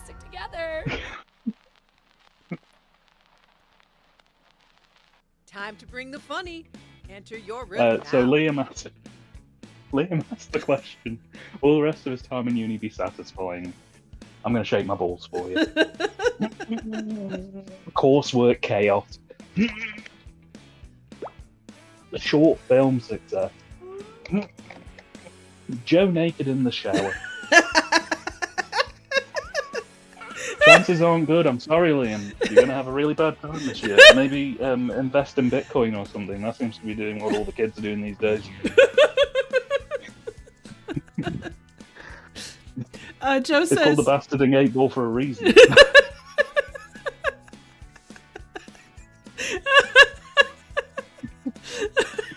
Okay, Joe says, and just in case you ask, yes, I bought the hose specifically for that purpose. Can I have a kiss? Us beautiful people have to stick together. It's the start of a David Cronenberg movie. Oh, this is the one. It's a Paradise Motel. That's the one I was Can thinking I have a of. kiss? Us beautiful people have to stick together. No, you dirty bugger. Can I have a kiss? Us beautiful people have to stick together. Ew, no we don't. Can I have a kiss? Us beautiful people have to stick together. Oh honey, I am so full of plastic. Can I have a kiss? Us beautiful people have to stick together. This is worse than porn. Can I have a kiss? Us beautiful people have to stick together. Ha ha, I forgot the glue. Can we use a soggy biscuit? Okay, we all had a good laugh. Now time to vote. Oh, so Jen, this movie is called Paradise Motel. I don't know anything about it, but like the shot that they normally put up for Rifftrax is that lady in the pink checking into a motel, and the guy behind the counter looks literally like he's got more plastic than anybody else. Is it a porn film, James? But the book. Sorry, I was AFK, but I don't know what AFK is, so I'm gonna read it as a fun clown. So I don't know a lot about the movie other than to say the only other shot that I've seen of it on this is on Rifftrax, and it's a lady at a hotel counter with a guy behind the counter that has more like plastic surgery than you can shake a stick at, but he looks like an evangelical preacher, like a prosperity gospel type. Excuse me. Stands from away from keyboard. Little did they know as Well, it's they okay. went to You don't have sleep to play piano. what strange and wonderful things were to happen that night. It's that time again. Enter your riff now. Wait, you mean to tell me that Kurt has been playing a piano accompaniment to all of our streams since we started doing these things? No, you don't have to do that. We can't hear you. No, I have to go AFK because my damn dog wants to go out again. Is that a euphemism for where you head into the shower? Hang on a minute, guys. My dog's gonna get out.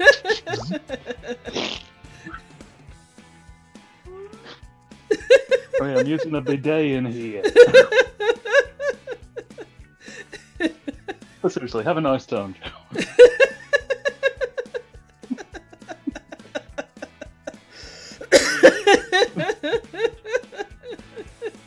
So stupid, Oh I love my it. god.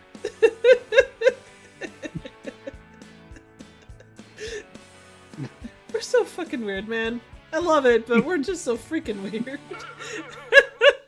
Little did they know as they went to sleep what strange and wonderful things were to happen that night. The amount of coming experienced that night is still being tracked. Little did they know as they went to sleep what strange and wonderful things were to happen that night. Triv could burp and laugh at the same time. Damn right. Little did they know as they went to sleep what strange and wonderful things were to happen that night. Joe naked in the shower. Little did they know as they went to sleep what strange and wonderful things were to happen that night. Little did they know as they went to sleep what strange and wonderful things were to happen that night. Jimmy Seville visited all the houses and fixed everything.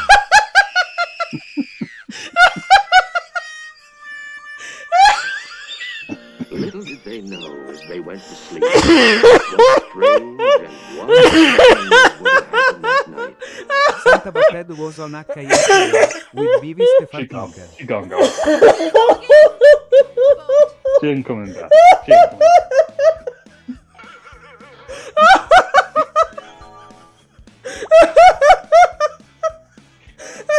You guys did this. Be proud. Oh shit. Just a Her random. entire face in her mouth, you know. That's the thing, Joe naked in the shower. I don't know why would that put me over the edge. Well, Kurt, you probably deserved it for getting away from the keyboard. Oh, Liam was playing an organ solo. It's like the end of Dr. Phibes for him. The entire building's just collapsed. He's dead.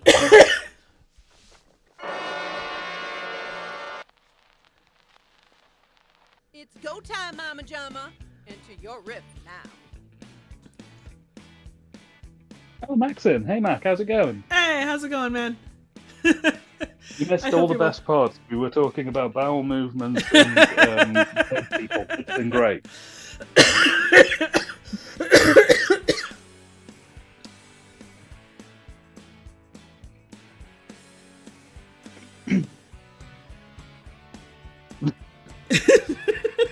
Still recovering from that. Where'd you go from there? Oh my god. The thing is, we hit the detonator button. We've still got an hour to go. How do I... Oh, Mac, I'm sorry. Recovering from my day in bed with a migraine. Are you feeling any better, I hope? Depending on how you're feeling, you'll either feel better after this or much, much worse. Right. We've already just... for reference, we also discussed... hang on. I guess I picked a wrong day to see someone naked in the shower. Coming to a theater near you. Breakfast at Tiffany's too. Oh god, it's Mickey Rooney. Oh god, yeah. I think my balls have dropped. Oh fuck, it's the talons of Wang Chang. Another Doctor Who. Oh no, Christopher Lee doing cultural appropriation. The worst kind of appropriation. Yeah. Let's play a game. You're Gummy and this is Pokey. Time to pick the funniest riff. Vote now. Christopher Lee is Fu Manchu in Pokey Bun Time, the movie. Yeah, Mac, we talked about the meaning of a soggy biscuit as well as waffle stomping.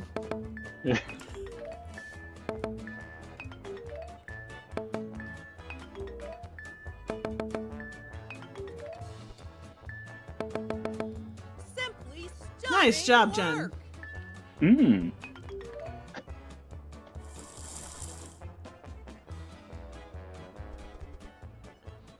Yeah, Mac, obviously, if you're feeling up to it, next game, please feel free to join. Diver and champion swimmer. Oh, yeah. He enjoys entertaining the guests in this manner. Joe? It's that time again. Enter your riff now. So, Trip, what's the biggest headache you've ever had? Oh, God, I had one where it felt like there was a pencil going into the back of my head if I didn't drink water every 15 minutes. Oh, that's not good. No. That's not good at all.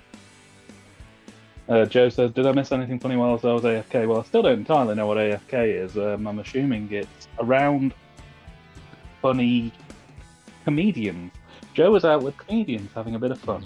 Mac joined in and we were talking about our world's worst headaches. My own, personally, is I get migraines sometimes, which are not fun. But I'm one of the fortunate people who gets auras, which is basically where your vision just goes like TV static for about 5 minutes before, well, it goes static for 5 minutes and then you have like a half an hour window before the migraine hits. So the first time I was like, oh shit, I think I've gone blind, this is horrible.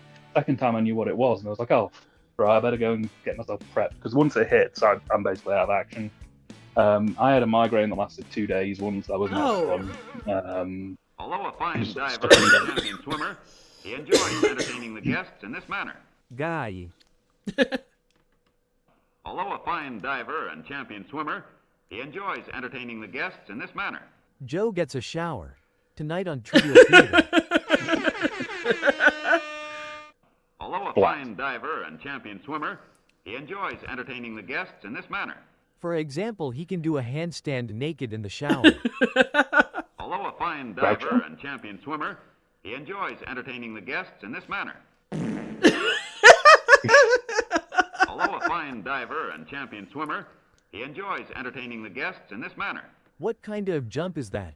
Oh well, cheddar. Although a fine diver and champion swimmer, he enjoys entertaining the guests in this manner. Naked? Sexy? No, you get axe stupid bathing suit wearing dork who voted go OP. Got your favorite? Vote now. Starting to notice a theme here. I can't imagine what that theme would be, Joe. I reckon it's probably something to do with cheese toasties. Maybe cheddar. Yeah. But yeah, no, I had 2 days where I was like completely couldn't open my eyes, just stuck in bed, in pain. Wow, I found salt. Salt and water were the best things for me. Salt and water? But I didn't want to eat. Well, not like salt and water together, but like salty foods. And Oh, water. got it. The best thing I had, funnily enough, it was a migraine meal, because it was one of the few things I can make in the dark. It was chopped up hot dog sausages, spaghetti, and a sprinkle of cheese and gravy. Oh, there you go. I could see that. Yeah. What I can't understand, Dave, is why the CIA doesn't supply the security. Why do they want me? It's go time, Mama Jama. Boring film I've seen this year so far. Jesus. Yeah, it without the riff, it is definitely lacking something vital. I really need to get the Rifftrax version. I watched the HD remaster of Guy from Harlem unriffed, and it's so slow. Unbelievable. It's just nothing happens. It's just a guy who is clearly not Shaft trying to be Shaft. And it's yes. Give me Dolomite any day. I love Dolomite. PT Wheat Straw. I'll watch PT Wheat Straw any day of the week. To a lesser extent, Disco Godfather, but Dolomite and PT Wheat Straw, we got friends here. Disco Godfather's pretty decent. I like Disco Godfather, but it's weird because it doesn't feel like a Rudy Ray Moore film. It feels like a film that Rudy Ray Moore is in. Yeah, no, that's fair. Kind of like A Matter of Loaf or Death. Yeah. It's got that kind of vibe. It's my least favourite of all of the Dolomite Rudy Ray Moore films. I'd say PT Wheat Straw is probably my favourite, but they're all alright. I would watch any of them, really, but Disco Godfather's probably my least favourite. Yeah. We should get Jonathan to do all versions ever of Rudy Ray Moore films. Oh, God, you know full well that would be quite an experience, there's no doubt. If you want to... I'll wait till this is over. What I can't understand, Dave, is why the CIA doesn't supply the security. Why do they want me? Because you saw Joe naked in the shower. What I can't understand, Dave, is why the CIA doesn't supply the security. Why do they want me? Him just at what do what's expected of him. What I can't understand, Dave, is why the CIA doesn't supply the security. Why do they want me? Because our budget was cut by 95%, and you're the best we could get as replacement. What I can't understand, Dave, is why the CIA doesn't supply the security. Why do they want me? Because Elon Musk and his weirdo Doge fuckwads cut our budget. What I can't understand, Dave, is why the CIA doesn't supply the security. Why do they want me? Our usual guy ate a Donner pizza, and he's been shitting in his shower for weeks. What I can't understand, Dave, is why the CIA doesn't supply the security. Why do they want me? Because you're hot and sexy cheddar. The riffs are in. Time to vote.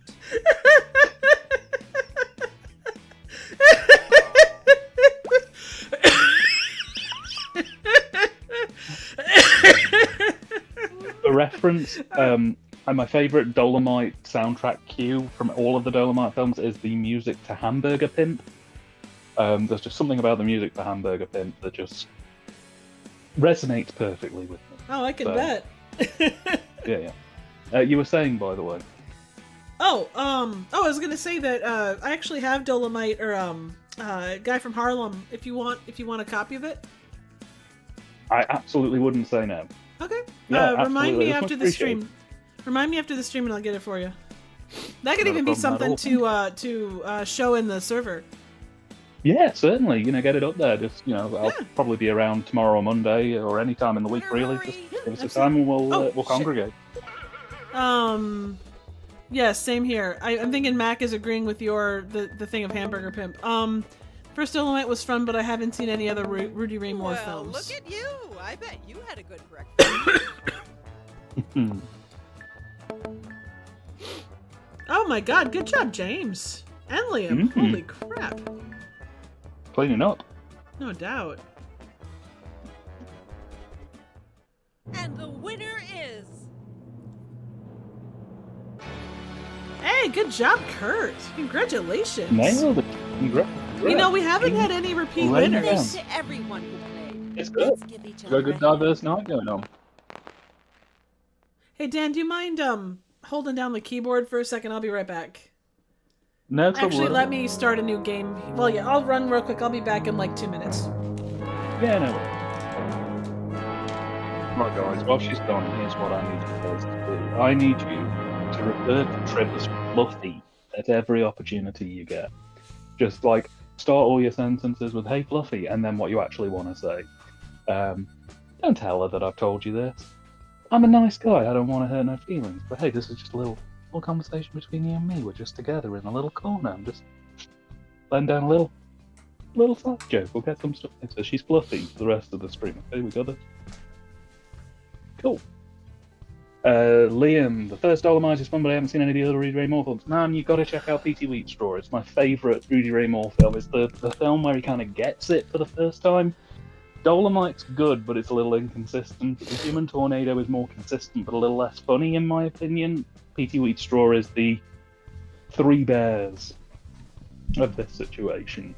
Definitely recommended. John, big fan of Rudy Ray Moore, much the same. I recently watched Black Dynamite for the first time, and it was reminiscent of the Rudy Ray Moore films. I really enjoyed it. Well done, all hail the king. Congratulations, King Kurt. He did good. Kurt says, damn, my question for the 8-ball is, will Elon Musk get a nasty bout of food poisoning? Let's ask the ball. Oh, bastarding 8-ball. Will the bastard in the White House? No, not that one. No, not that one. No, not that one. No, not that one. No, not that one. No, not that one. No, not that one. No, not that one. That one, yes. Will he get horrible food poisoning? Oh, my intestines. Quick, take the shower grate off. Pebble Dash. Welcome back, Fluffy. Who the fuck is Fluffy? No. Fluffy's back. What? Why am I Fluffy?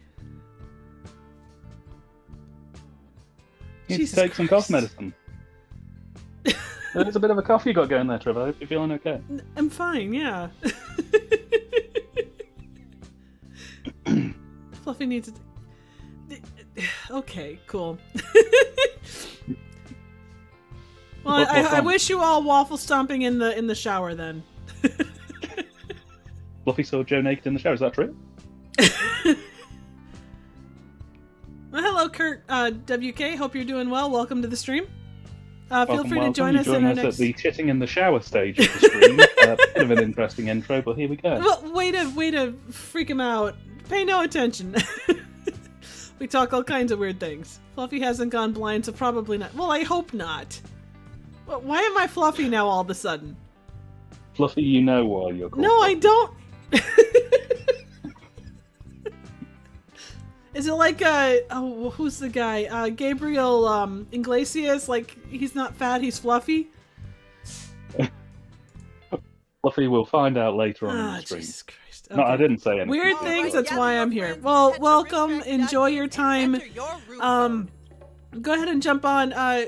Kurt WK. We also have another Kurt in here, so I'm gonna refer to you as Kurt WK if that's cool. Guys, hold off. I want to make sure he's able to get in on this.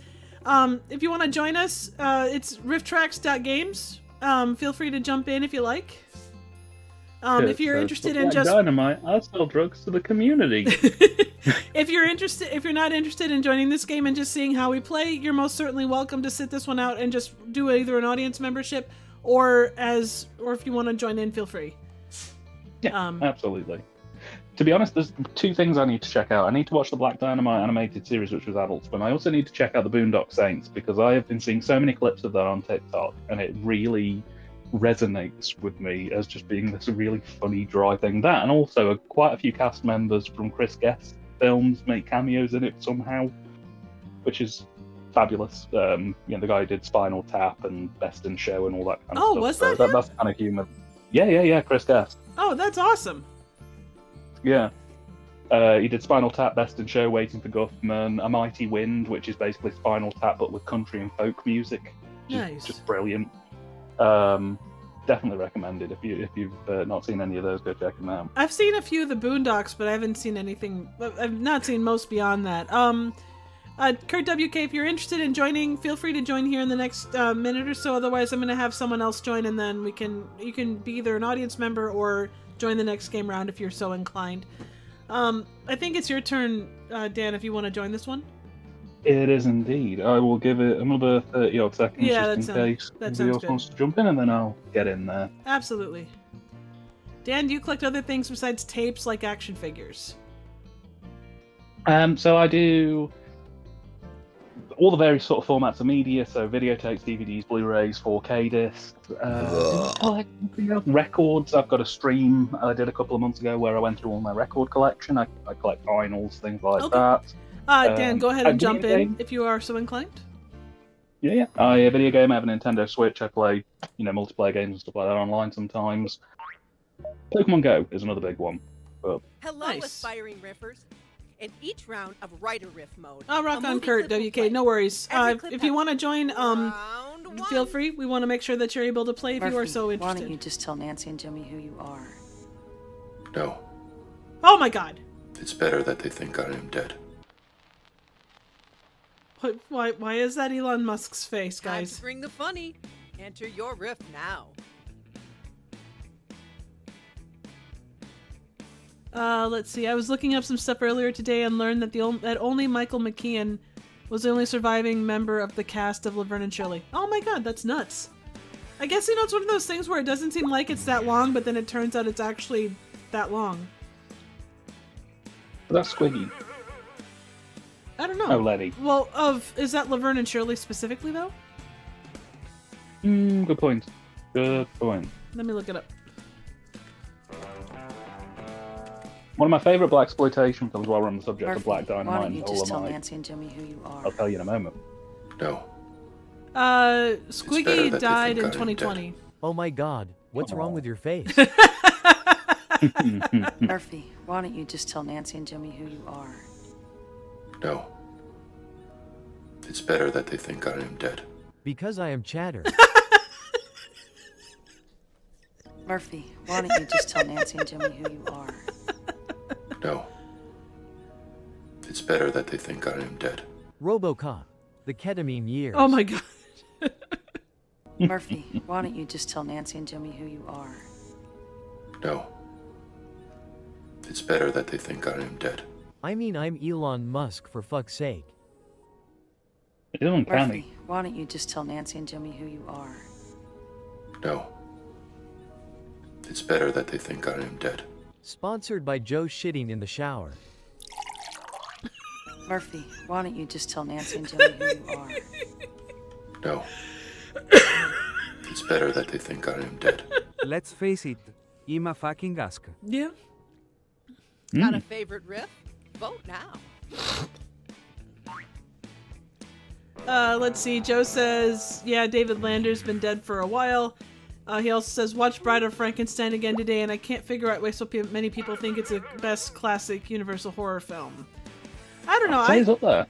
Yeah, same. I guess it feels like they started a thing with Frankenstein, and it kind of came to its highest point with Bride. I mean, not that she plays a massive, obviously she's not there until close to the end as Elsa Lancaster, but there's just that, I don't know. It's just really good, I guess. The only thing I would say I'm a bit disappointed with Bride of Frankenstein is that they don't actually bring the titular bride into it until 5 minutes off the end. Right, and that's kind of, I mean, that would be a big thing too. It's more built up around the building of and everything. But I suppose it's that whole like the Genesis story, like the building, like you say, the building of it and such. But when communication is done well, it does make things easier. Are you the next top riffer? That was weird. Enter your riff. Kurt WK says, I'd buy that for $1.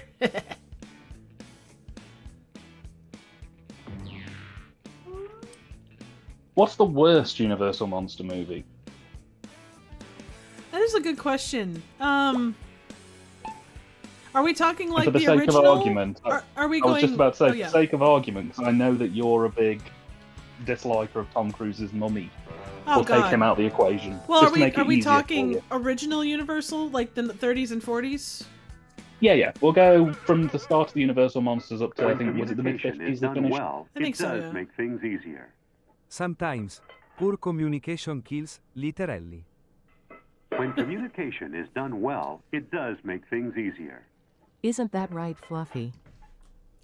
I don't answer When to Fluffy. communication is done well, it does make things easier. Says no one.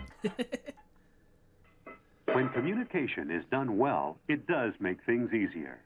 Done good. The proper way is done good, stupid narrator. When communication is done well, it does make things easier. When communication is done well, it does make things easier.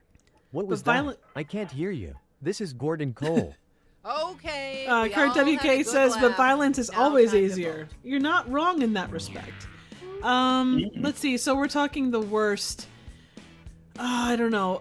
The third Gilman movie for me was pretty fucking awful. Yeah. The second Mummy movie was not great. Some of the later Frankenstein ones just didn't really do anything. Like, they were fine, they just didn't... I don't know, it's been so long since I've seen a lot of them. The only ones that really stick out are the kind of key ones. I will say on the other end, like... Go ahead. Oh no, I was going to say it's a bit of a weird trade-off, really, because the later films get worse, but they're also shorter. Yeah. So it's like, well, yeah, this is pretty bad, but it's only 40 minutes. You know, it's like... Yeah, no, I get you. Actually, James, I really enjoyed Invisible Woman. Like, it's not perfect. It definitely doesn't feel like, doesn't feel like it belongs in there, but I can't say that I minded that one. I think I've just cracked it. I think my two worst are probably either the second or third Mummy film, or the Invisible Man film where Peter Lorre plays a racist Chinaman. Which one is that? Is that number 2?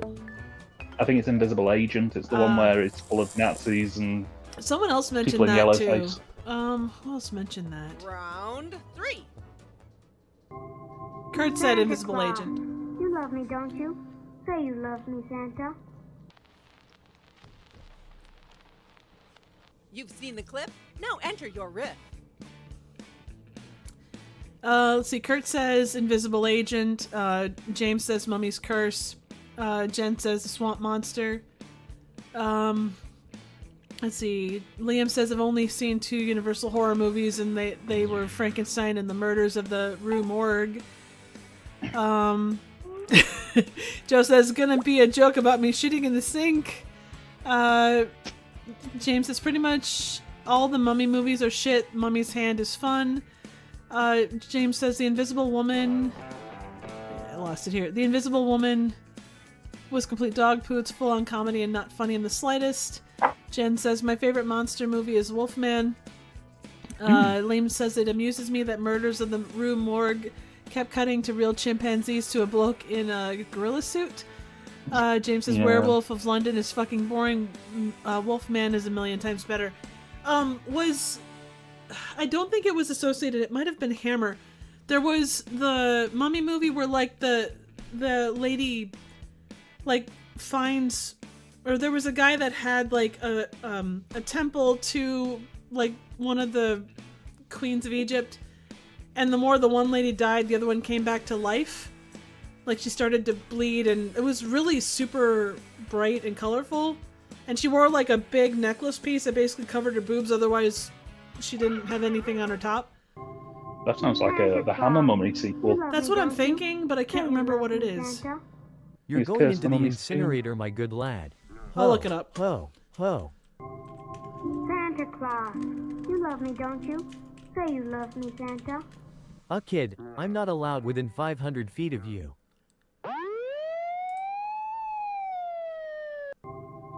Santa Claus, you love me, don't you? Say you love me, Santa. If I say I love you, you'll be in jail. Santa Claus, you love me, don't you? Say you love me, Santa. I'll let you meet my friend, the ice cream bunny. Oh god. Santa Claus, you love me, don't you? Say you love me, Santa. Course I do. Now let's go for a drink. Santa Claus, you love me, don't you?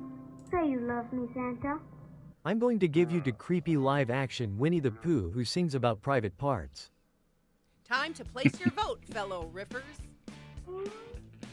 I think it's Blood from the Mummy's Tomb, maybe? Yeah. I remember seeing it in the cinema.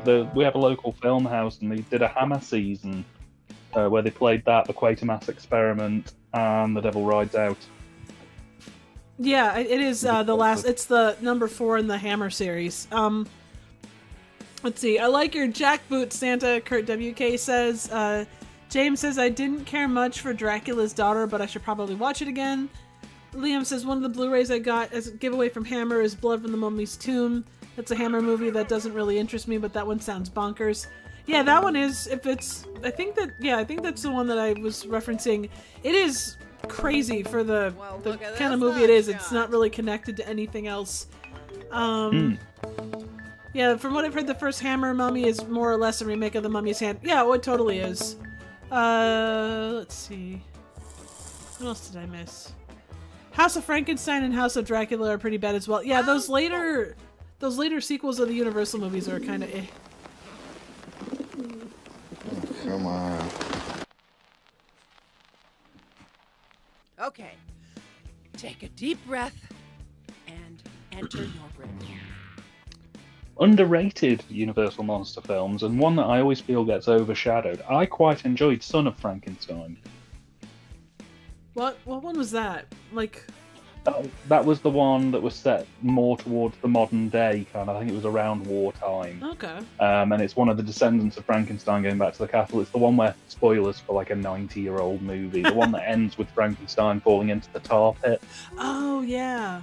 I always get when it comes to Frankenstein specifically, I really get the even though obviously one's black and white, one's color, I always get the Hammer and the regular ones screwed up, and I shouldn't. They're night and day different, but the Bela Lugosi, there's one where that features Bela Lugosi pretty heavily. That one always stands out as a not terrible one. Yeah, I think it was Ghost of Frankenstein. Was it? The Abbott Costello ones too, and I know those aren't technically Universal monsters, but I really like those. Oh yeah. Any film that features a cameo of Vincent Price's Invisible Man is always going to be good in my opinion. Oh yeah. Well, and I not that the Invisible Man movies themselves are like underrated, but they seem like they get overshadowed just because obviously it's invisible. Come on. Go shit on someone else's head.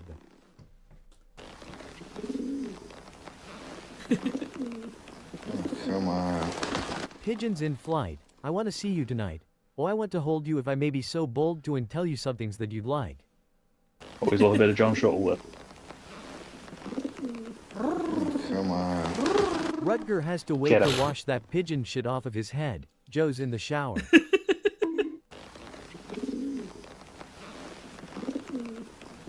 Come on. I have seen things you people wouldn't believe. Joe naked in the shower. Oh my goodness. Tears in the rain. Come on. Ooh, lunch.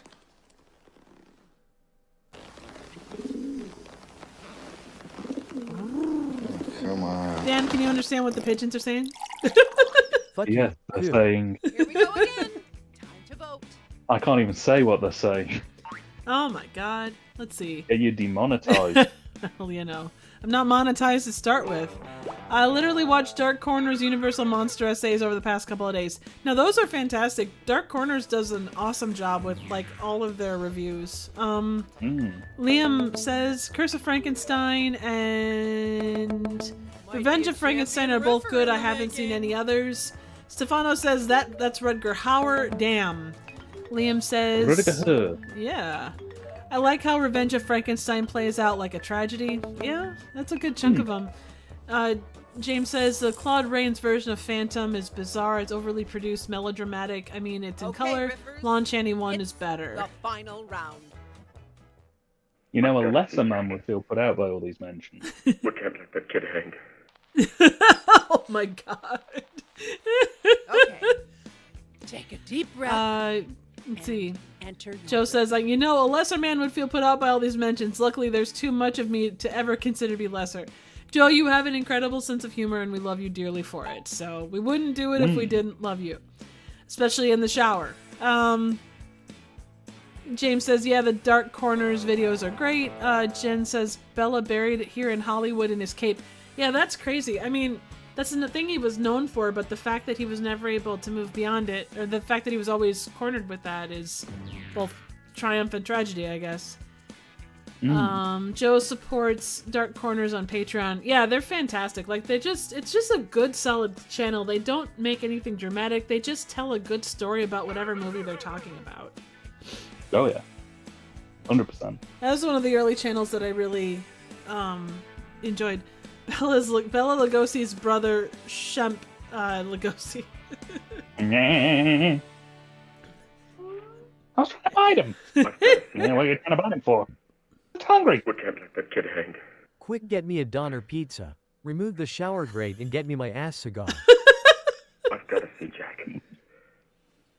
We can't let that kid hang. If all else fails, we'll get a Donner pizza in tribute.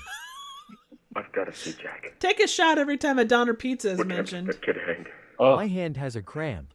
He was a universal monster in bed. That's what she said. Whoa. We can't let that kid Happy hang. Valentine. The kid is already hung like a whore. I've got to see Jack. We can't let that kid hang. Smoke weed every day. Absolutely. I've got Life to see is Jack. better. With We cheddar. can't let that kid hang. Not without one last spliff. Time to pick the funniest riff. Vote now. Let's see, and his other brother, or Bela Lugosi's brother, Shemp Lugosi, and his other brother, Zeppo. I think it was Dark Corner's review of The Mystics in Bali that convinced me to screen it on Discord. That was the first film I screened. First film I screened there. That's awesome. And Mystics is its own interesting thing. I reviewed it myself, so yeah, it's fantastically fun. Just crazy movie. You know, I've had it on my shelf for about 15 years, and every year I go, this year's the one. It's going to get covered on the channel this year. And then it gets bumped down and down and down because people keep sending me films like Trump versus the Illuminati. Hey, good job, Liam. Yeah. Hooray! 3 cheers for the top ripper. I feel bad I haven't bought any of Robin's books, but I just don't buy physical books anymore. Does he offer them on, like, Kindle or whatever, Joe? Let's see. We've got, in the cast, Liam is the winner. President of Gumbazia is Malort. Software salesman is James. King Mushroom is you, Dan. Frisbee player unaccredited is Stefano. And Bath Kitty is Potato.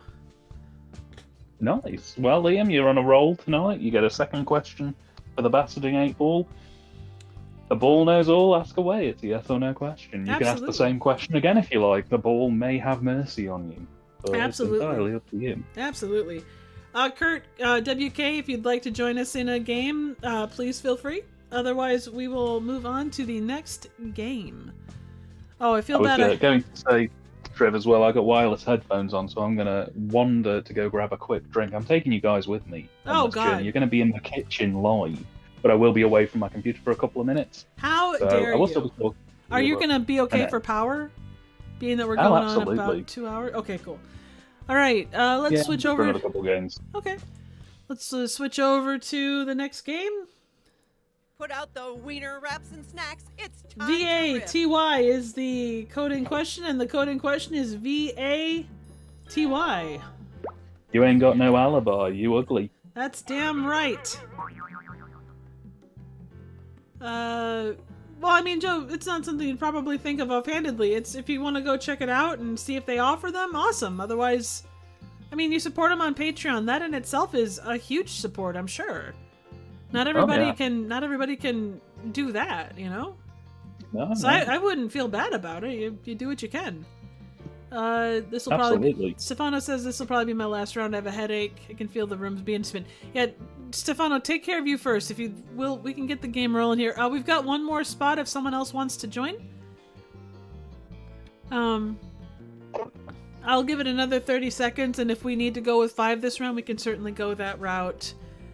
Again, it's VATY for the surround. Okay, we're rolling. I'm so sorry, Stefano. I hope you've got stuff to help you make you feel better, because those headaches are the worst. In each round May this game help you. A movie clip will play. Every clip has I'm a going to spot start write your own screaming joke every other or round. riff, as we call it. Round 1. Johnny, you're about to jump out of a perfectly good airplane. How do you feel about that? Time to bring the funny. Enter your riff now. I'm going to eat some tiny sausages whilst I wait for my cup of tea to brew. Hooray! Mmm. Good sausage. Don't clip that. Somebody clip that. Be a sound bite on John's Discord before the end of the week. So how many sausages do you like to fit in your mouth at any one time there, Dan? Well, we could always have a competition, Triv. I know you have fun. Oh, that was catty. It was a bit like Betty Davis. Do you prefer UK sausage to Scottish sausage? Well, you know, there's never been a sausage I said no to. Don't clip that. Kurt, I'm depending on you to get these. So do you like your sausage hot and big and bulky, or are you more of a thin but well proportioned type? Hey, you know what? The schnitzel the better in my book. Don't clip that. So you're a brat man since way back. Oh yeah. I'm a very intrigued gentleman. Oh, I'm sure so. You got in something there. Biggest question is, will it fit? Well, that's always a simple question of will it fit. Yeah, that's always when you're talking sausage for you specifically, Dan of TYTD Reviews. Oh, hang on, we're on the thing here. L'IKEA copy in a donut factory. Johnny, you're about to jump out of a perfectly good airplane. How do you feel about that? Chatter. Johnny, you're about to jump out of a perfectly good airplane. How do you feel about that? I pity the fool. Johnny, you're about to jump out of a perfectly good airplane. How do you feel about that? I mean, if I can get away from you assholes, it's worth it. Johnny, you're about to jump out of a perfectly good airplane. How do you feel about that? Like Shaggy after he ate that pot pie with pizza crust, pepperoni, anchovies, cherries, and in a thick chocolate sauce. He never puts weight on somehow. Johnny, you're about to jump out of a perfectly good airplane. How do you feel about that? 100% pure adrenaline. Got your favorite? Vote now. Let's see here. Yeah, Kurt says, don't shit on my chest and call it a tuxedo. Kurt WK says, sausages. Sven Gooley is apparently showing right now, and Reb Brown is just on screen. Kurt WK is calling you, Dan, the Sausage King of Chicago. And Kurt Smith says, Abe Froyman. Might be a champion riffer I'll take in the that. making. Good place to be. Hey, as long as red green isn't on Sven Gooley right now. Yeah, fair point. But how are we going to say Dan from TYTD Reviews, the Sausage King of Chicago? I want everybody to get a t-shirt with that on there, please. I'll take you all to Doner Kebab pizzas on me. Nice. All right, here we go. Now, the marrying turkey. Who else? Oh, God. Are you the next top riffer? Enter your riff. It's simultaneously terrifying and engaging. I desperately want Agfa to release Fun in Balloon Land on Blu-ray. Full HD remaster.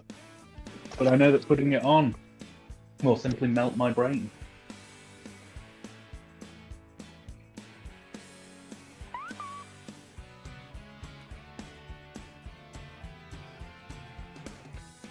It's some good sausage. Well, that's good. Don't clip that.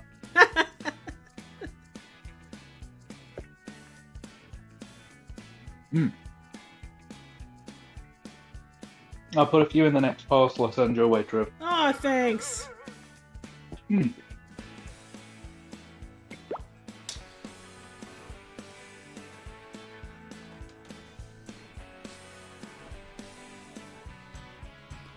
So for folks in chat, what is your favorite kind of sausage?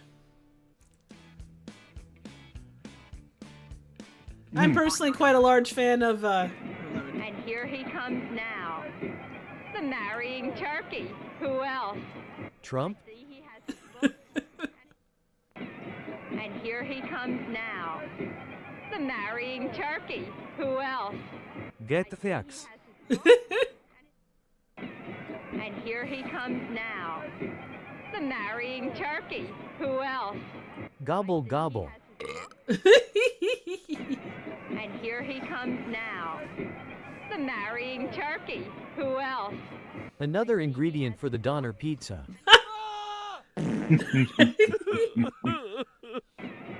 Terrible. here he comes now. But funny. The marrying turkey. Who else? Yeah, I just had all the malord. What are you gonna do about it? You fuckers. And here he comes now. The marrying turkey. Who else? I want the marrying turkey too. Meanwhile. And then. All around the. Me. Got a favorite riff? Vote now. Very disappointed that none of you used the line "gobble gobble bitches." Oh, let's see what we've got here. James says dead duck embryo sausages as well. Kurt says bratwurst. I like a good knockwurst. Joe says, I guess pork sausage ground mixed with hamburger and spaghetti sauce. Ooh, that would be fantastic. James says highly seasoned thick ones. Jen says the meat. For her pleasure. Yeah, exactly. Jen says the meat kind, and James says that's some good sausage. Dan, 2025. Okay, Dan's Sausage Party t-shirts will be available by the end of the stream. Go to Triv's merch shop, she'll get them sorted for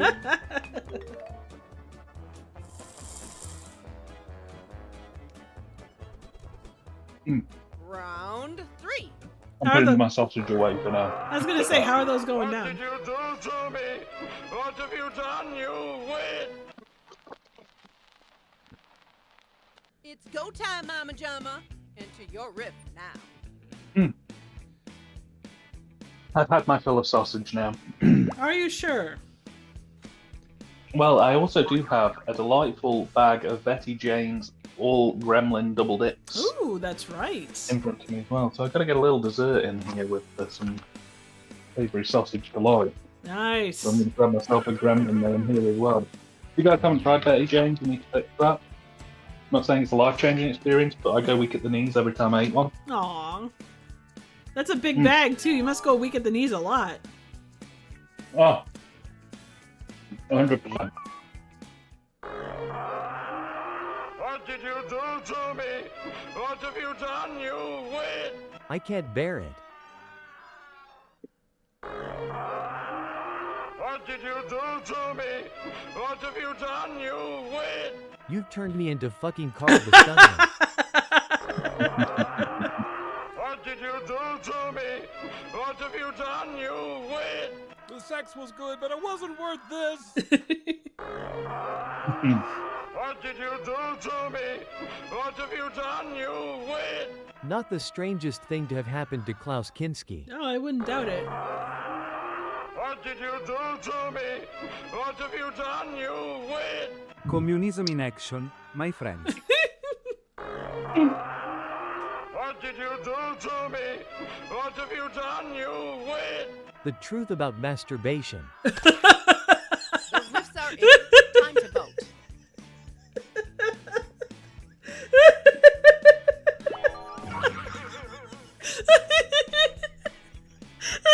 Right, I'm on the way back. Thank you for being in my kitchen with me, guys. I really appreciate it. You know, your kitchen looks really nice. I didn't anticipate the gimp in the corner, though. Oh yeah, Gimpy helped us a lot. Played, good riffer. That's good. The round is yours.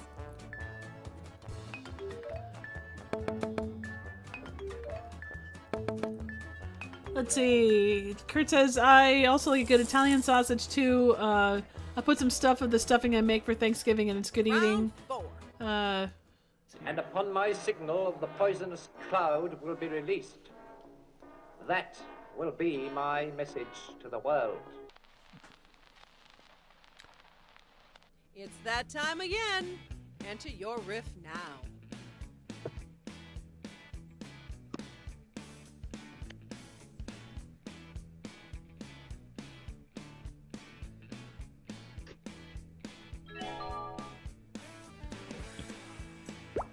I gotta tell you, Joe, Carl, the fucking stuntman, It's probably my new favorite piece of Scooby-Doo lore. I freaking love just the... that whole thing is awesome. Let's see. Joe says, ironically, I was working on the art for an upcoming video, and one of the villains I worked on is literally just a fucking bear suit. Appropriate. Oh, to folks in chat, if you watch any Scooby-Doo, what is your favorite, like, villain thing?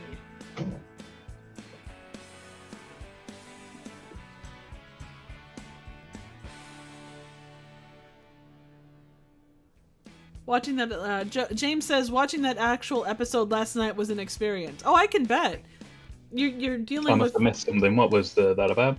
Oh, no, Joe was talking about how, he's working on art for an upcoming episode, and one of the villains was literally a bear costume.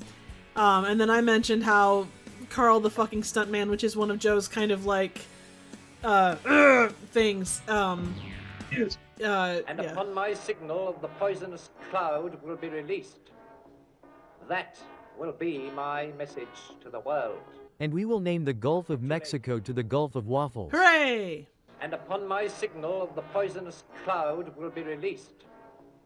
That will be my message to the world. And upon my signal, the poisonous cloud will be released. That will be my message to the world. Prepare to eat lead, baby. And upon my signal, the poisonous cloud will be released. That will be my message to the world. That was just Joe farting in the shower. And upon my signal, the poisonous cloud will be released. That will be my message to the world. Capitulate. And upon my signal, the poisonous cloud will be released. That will be my message to the world. Time to pick the funniest riff. Vote now. Let's see. Space Kook is the best space villain, hands down. Liam says, I'll be cliche and said the Creeper. Professional Particles is the best modern Scooby villain. Joe says, catchphrase, yes, your catchphrase of Carl the fucking stuntman. Kurt WK says, what's a poisonous little cloud between friends? You're doing great. Joe says, joke's on you, my shower farts are always quiet as a mouse.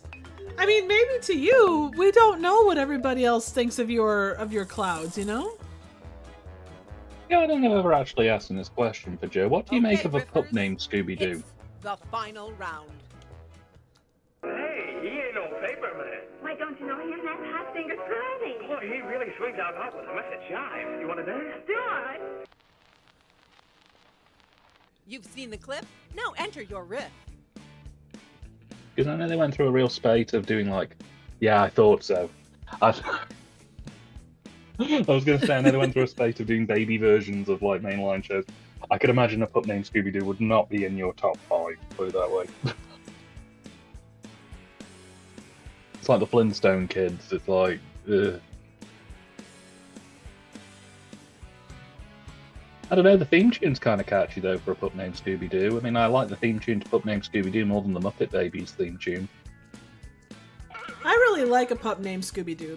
That was one of the, I think probably the first thing I ever saw of Scooby-Doo. I literally found it the other day. What was my first introduction to Scooby-Doo? It was... Stay with me, viewers.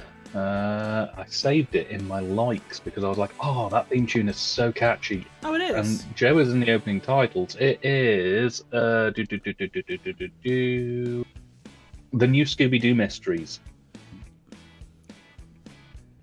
One of my favourite theme tunes. And yeah, it does have Scrappy in it. Why don't you know him? That's Hot Fingers Friday. Boy, he really swings out hot with a message jive. You want to dance? Do it. Let's dance around like two people having a seizure. Hey, he ain't no paper man. Why don't you know him? That's Hot Fingers Friday. Boy, he really swings out hot with a message jive. You want to dance? Do it. Hot Fingers Pirelli later changed his name to Jerry Lee Lewis and got involved in much worse crimes than smoking weed. Hey, he ain't no paper man. Why don't you swings out hot with a mess of jive. You want to dance? Do I? Then we can invite Hot Fingers to the bedroom. Hey, he ain't no paper man. Why don't you know him? That's Hot Fingers Friday. Boy, he really swings out hot with a mess of jive. You want to dance? Do I? Let's get naked, then. Hey, he ain't no paper man. Why don't you know him? That's Hot Fingers Friday. Boy, he really swings out hot with a mess of jive. You want to dance? Do I? What was the spew of consciousness? Was it the weed talking? Hey, he ain't no paper man. Why don't you know him? That's Hot Fingers Friday. Boy, he really swings out hot with a mess of jive. You want to dance? Do I? Roundabout now, since they say I am the sexiest man in Jamaica and the girls love me and I shall never grow old, so I say Rough Rider. Okay, we all had a good laugh. Now time to vote.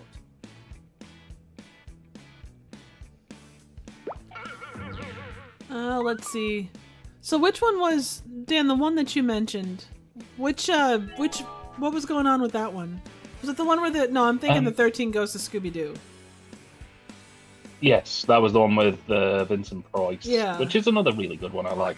It was weird. It was basically just Daphne, Shaggy, Scrappy, and Scooby doing the Scooby-Doo thing. I don't know why Fred and Velma weren't in the series. I don't know either. I suppose it was just kind of a way to do something different. I don't really know. Well, probably, but it had like the catchiest theme tune. It's like it takes the Scooby-Doo theme and like properly 80s pops it. Yeah, it's really cool. Yeah, agreed. Hey, Liam pulls it again. Congratulations. Just keeps on winning. This guy don't miss. No, he absolutely doesn't. Join us for Bars and Punch in the Fellowship Hall. Let's see. All I remember about A Pup Named Scooby-Doo is a theme song, and there was a character called Red Herring. Yeah. Kurt K or WK says, "Don't ask him how he got the nickname Hot Fingers." What's New Scooby-Doo has a great theme song. Joe says, "But I'd say for my channel audiences love Pup, so I'm in an awkward position to have to be polite when discussing it." And a surprising number seem to love Scooby or Scrappy as well. Liam says, "I've occasionally heard the theme song What's New Scooby-Doo played by the DJ during pub nights." Joe says, my brother went to a Simple Plan concert some time ago and was thrilled that they sang it. So for 13 Ghosts of Scooby-Doo, they dropped the smart characters from the series. James says, "Well done, Liam. The luck virus is strong." Joe says, "I mean, what does it say at your mystery show when you get rid of the tooth characters who are consistently solving mysteries?" Liam says, "I think my hangover, which is now fortunately finally gone, has caused me the luck virus." Hey, take what you can get, man. Oh, yeah. All right. Absolutely. Bastarding 8 Ball of Truth awaits, my friend. Absolutely. That should be good for one more game. Yeah. That's it. I'll have to jump away because it's getting a little late. No, understood. It is. I mean, it's 2:30 there, so. I suppose we can jump into the next game here, and Liam can ask his question when he's ready. Let's see, Kurt says the only mystery here is why we're still taking our cues from a dick and a neckerchief. Now, Kurt, that's no way to refer to Fluffy. Ready to riff? I don't wear a neckerchief. Here we go. God damn. Have you considered wearing a neckerchief? No. Would you consider wearing a neckerchief? No. All right, folks. Stefano, if you want to stay one more game, please feel free. Otherwise, we understand if you want to hit the road. Since you're dealing with a headache, Dan, if you want to jump on board with this one. Absolutely.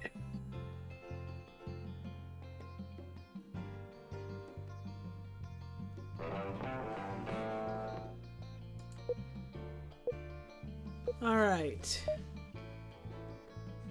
Hello, aspiring riffers. In each round of writer riff mode. That is one thing in the Jay and Silent Bob movie where the Scooby-Doo gang shows up is pretty great. I think you better leave the doll here, son. You've seen the clip? Now enter your riff.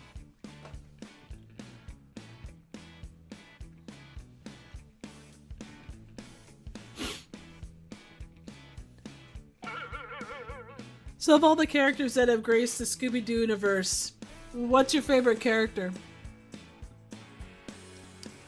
I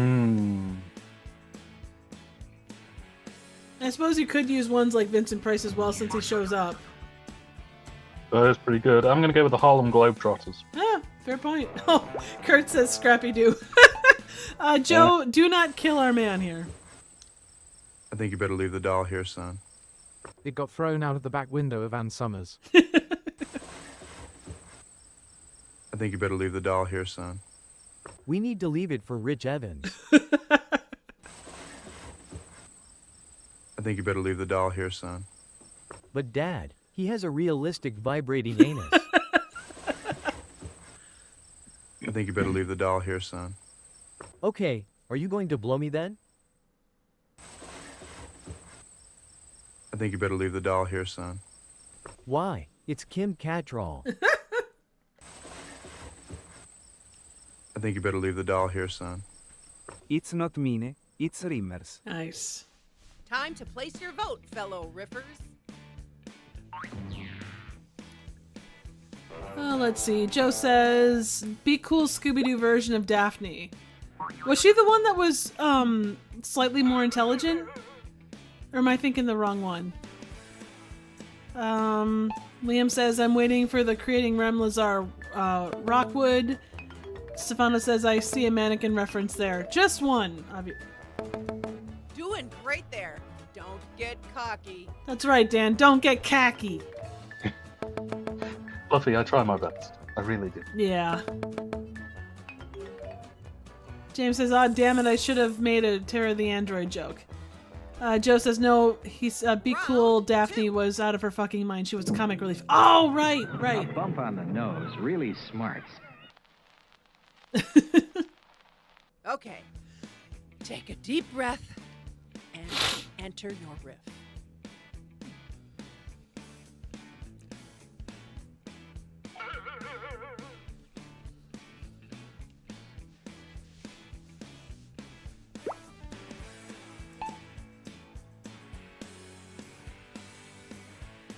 I think for myself, Shaggy is kind of across the board my go-to, just because, I don't know, he seems like the most realistic, and he's just kind of, he brings up things that, you know, obviously people should pay attention to, and he's always got a good sandwich in hand, as long as he's not drinking out of the toilet. Toilet. A bump on the nose really smarts. The kids got balls. A bump on the nose really smarts. But being responsible is really fucking stupid. A bump on the nose really smarts. But in time, that culprit will learn to fear your name. And all who follow him shall meet a slow death. A bump on the nose really smarts. Mother, blood. A bump on the nose really smarts. A bump in the anus is even better. Oh my god. A bump on the nose really smarts. This is how Harry and Marv died. Got a favorite riff? Let's see It's here. a tough one. Casey Kasem or Matthew Lillard? For like portrayal, I'm probably gonna have to go Lillard. Kasem was okay, but he did have highs and lows. Lillard so far hasn't missed, in my opinion. Yeah, and I think he's able to portray both the visual side, like he did a great job looking like him, and he also just plays the role so well. Kurt WK says, "Whoops, I just sneezed out an entire bump of blow." Not again. I know. Well, look at you. I bet you had a good breakfast. Kurt, that is fair. Let's hear Lillard host America's Top 40. I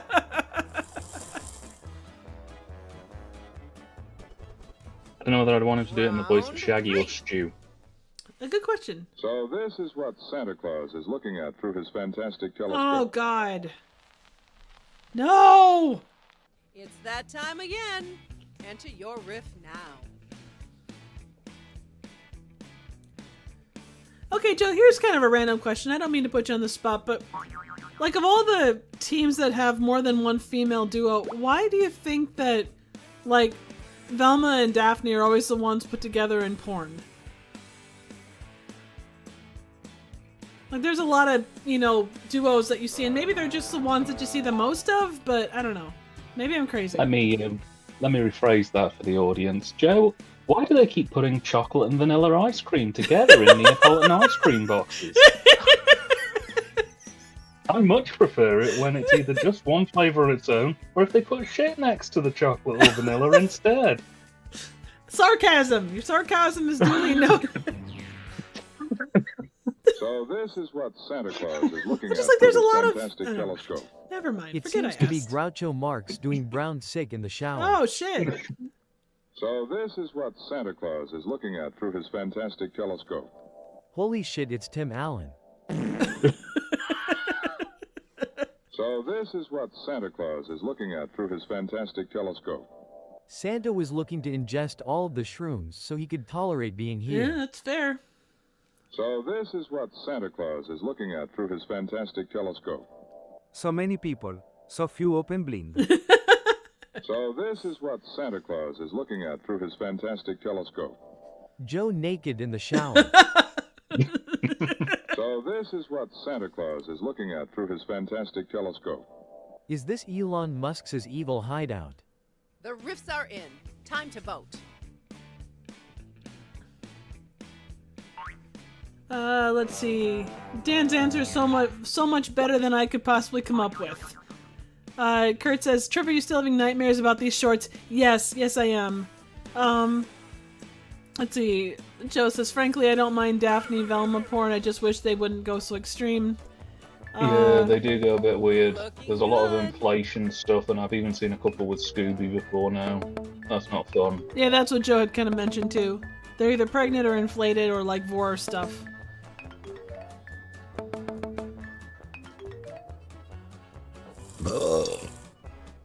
Scusi. Round 4. Tutti frutti. So, you let them both get away. Girl and that delinquent trash person. Time to bring the funny. Enter your riff now. James, when you say Shaggy using 1% of his power, are you talking in terms of porn or just generally?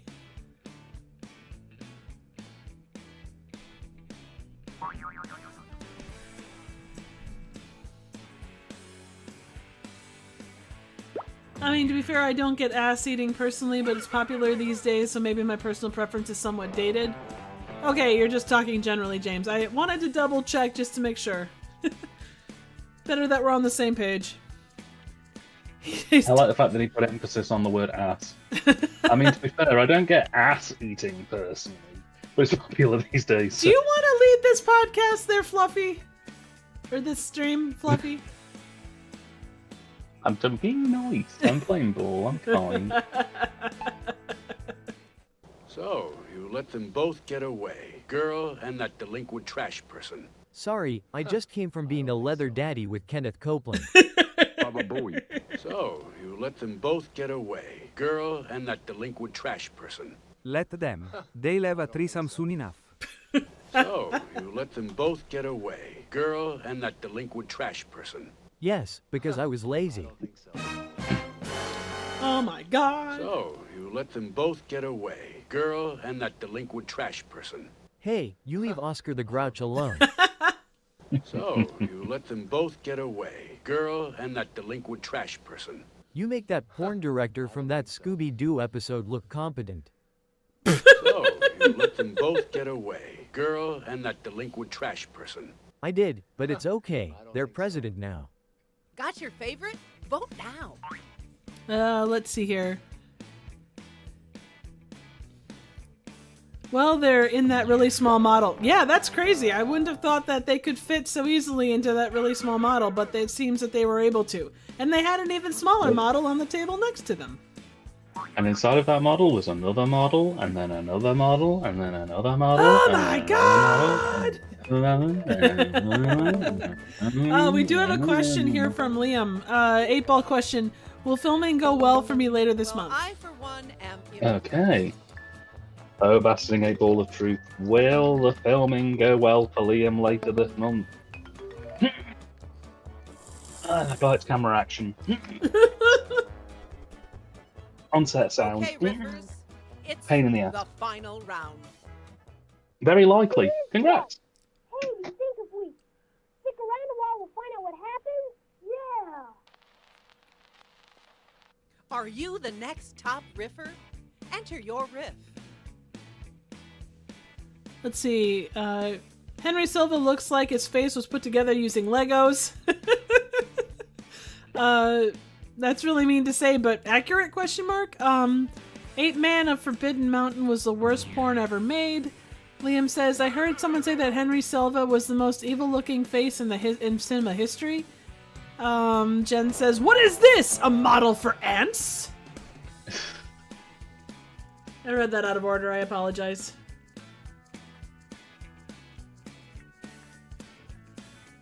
Great Man of Forbidden Mountain is the worst porn film.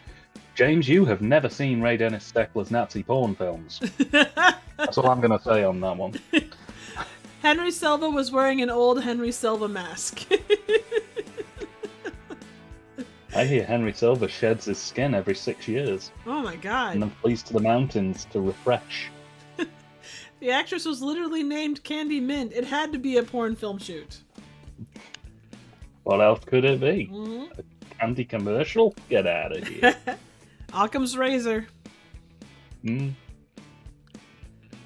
So what's everybody's favorite porn? Now you're talking. Hey, do you think if we stick around a while we'll find out what happens? Yeah. Go get the booze. Yay. He is stuck. Ah. Hey, do you think if we stick around a while we'll find out what happens? Yeah. Oh God. Oh Jesus. My leg. Who puts a bear trap in a strawberry patch? Ah. He is stuck. Hey, do you think if we stick around a while we'll find out what happens? Yeah. Also, we can't leave till we find our pants. Hey, do you think if we stick around a while we'll find out what happens? Yeah. Why are we dressed like servers from Cheeseburger in Paradise? That is a good question. He is stuck. Hey, do you think if we stick around a while we'll find out what happens? Yeah. Maybe Fluffy will burp again. He is stuck. Still time. Hey, do you think What the if we fuck? stick around a while we'll find out what happens? Yeah. They waited until Santa died of starvation and the ice cream bunny ate his remains before throwing it up on a Donner pizza. Here we go again. Time to vote. That pussy is definitely up there. Sex in the Comics is pretty good. There's one I saw recently that is just horrendous, and I've mentioned it to Triv. It's called The Farmer's Daughters. It was the name they used for the title of the porn film in X, but it was actually based on like a real porn film that came out in the 70s. It's actually unwatchable. Check out the high score on this one, people. I keep threatening to show it on the Discord at some point, but I think people would probably enjoy it on the Discord, honestly. I need to find a good pairing for it. Fair. Fluffy wasn't burping, that was a full-throated belch. I do what I can. And the winner is... Damn, Liam. Holy shit. Not missing tonight. 10 out of 10 across the board. Good job. I ran across Porn of the Dead a few years ago, like they shot realistic zombie sex. Holy balls.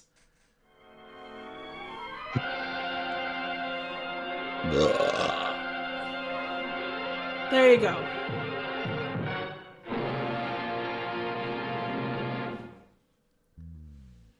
Alright, ladies and gents, and with that was our last game, or do you want to go one more, or what are you thinking, Dan? I gotta get out of Oh, here. it's okay. I've drunk a lot of very tart lemon boozy drink, and we've talked about shitting in the shower so much tonight. So are you going to go shit in the shower? Doing any more would be poor taste.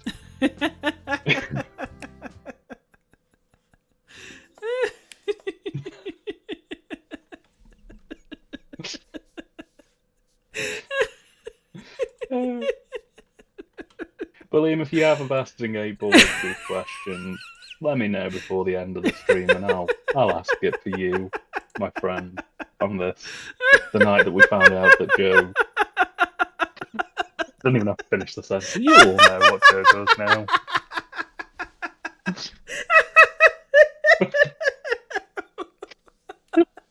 Oh god. Okay, well, I'm sorry, Joe. to everybody that's with us tonight, I'm gonna have to look up where the Donner Pizza is. You know what, Kurt WK, I do too, because I have an inclination, but I'm not 100% on what that is. Thank you guys. I'll Google image for you. Oh god, awesome. So thank you everyone for joining us tonight. We very much appreciate it as always. Like I said last time, I'm gonna try to do 2 of these a month if I can. Next month might be a little bit difficult, but I will do what I can to be here. Because I know it's just something to kind of have some fun and laugh like idiots and all the rest. And hopefully, Thinking of Joe in the Shower will not go past this, this stream. But obviously, if you want to think about Joe in the Shower, feel free. Joe, even whatever you do in your private time is your business. Exactly, it's between you and whatever your Lord and Savior is. Joe, unless even Joe doesn't consent, in which case that's really naughty and you shouldn't do. Well, that is the hope. Congrats, Liam, on winning tonight and everything. Yeah, Dan, where can people find you, and what do you do when you're not here? Well, Fluffy, thank you so much for having me on tonight. What the fuck? Okay, first been... up, where the fuck did the Fluffy thing come from? Your name is Fluffy, and you're our favourite host. Why is Fluffy my name Theatre has been a recurring... Why is my name Fluffy?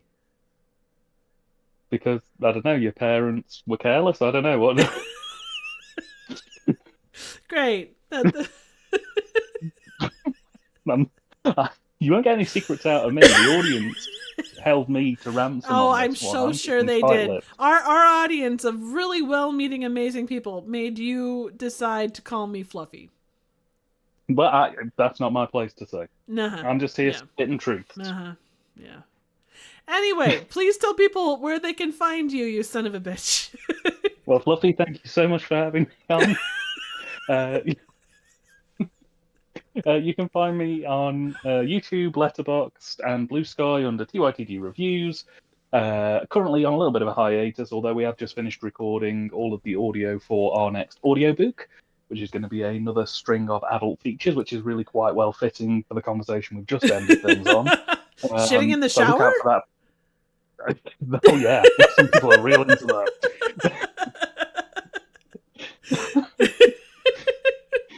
Joe's going to get blackout blinds fitted to his bathroom now. He's going to have surveillance on the outside walls.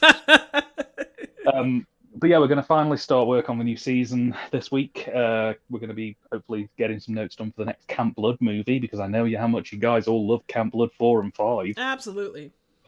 Absolute Oscar winners.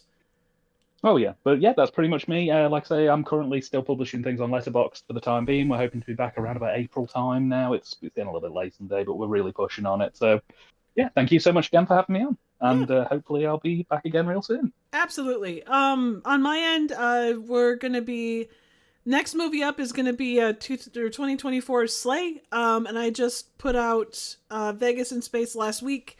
I'm gonna try as much as I can to keep it to every week or every other week reviews, and quite a lot of short form content that you guys have been so awesome to be part of with me.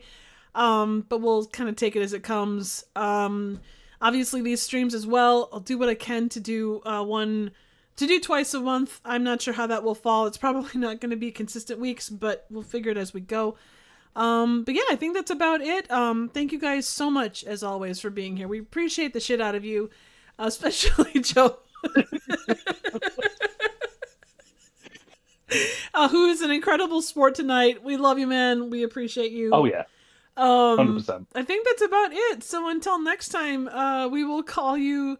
We will see you, and don't work too hard, etc. May the force be with you, and all that good shit. Godspeed, and peace out, bitches.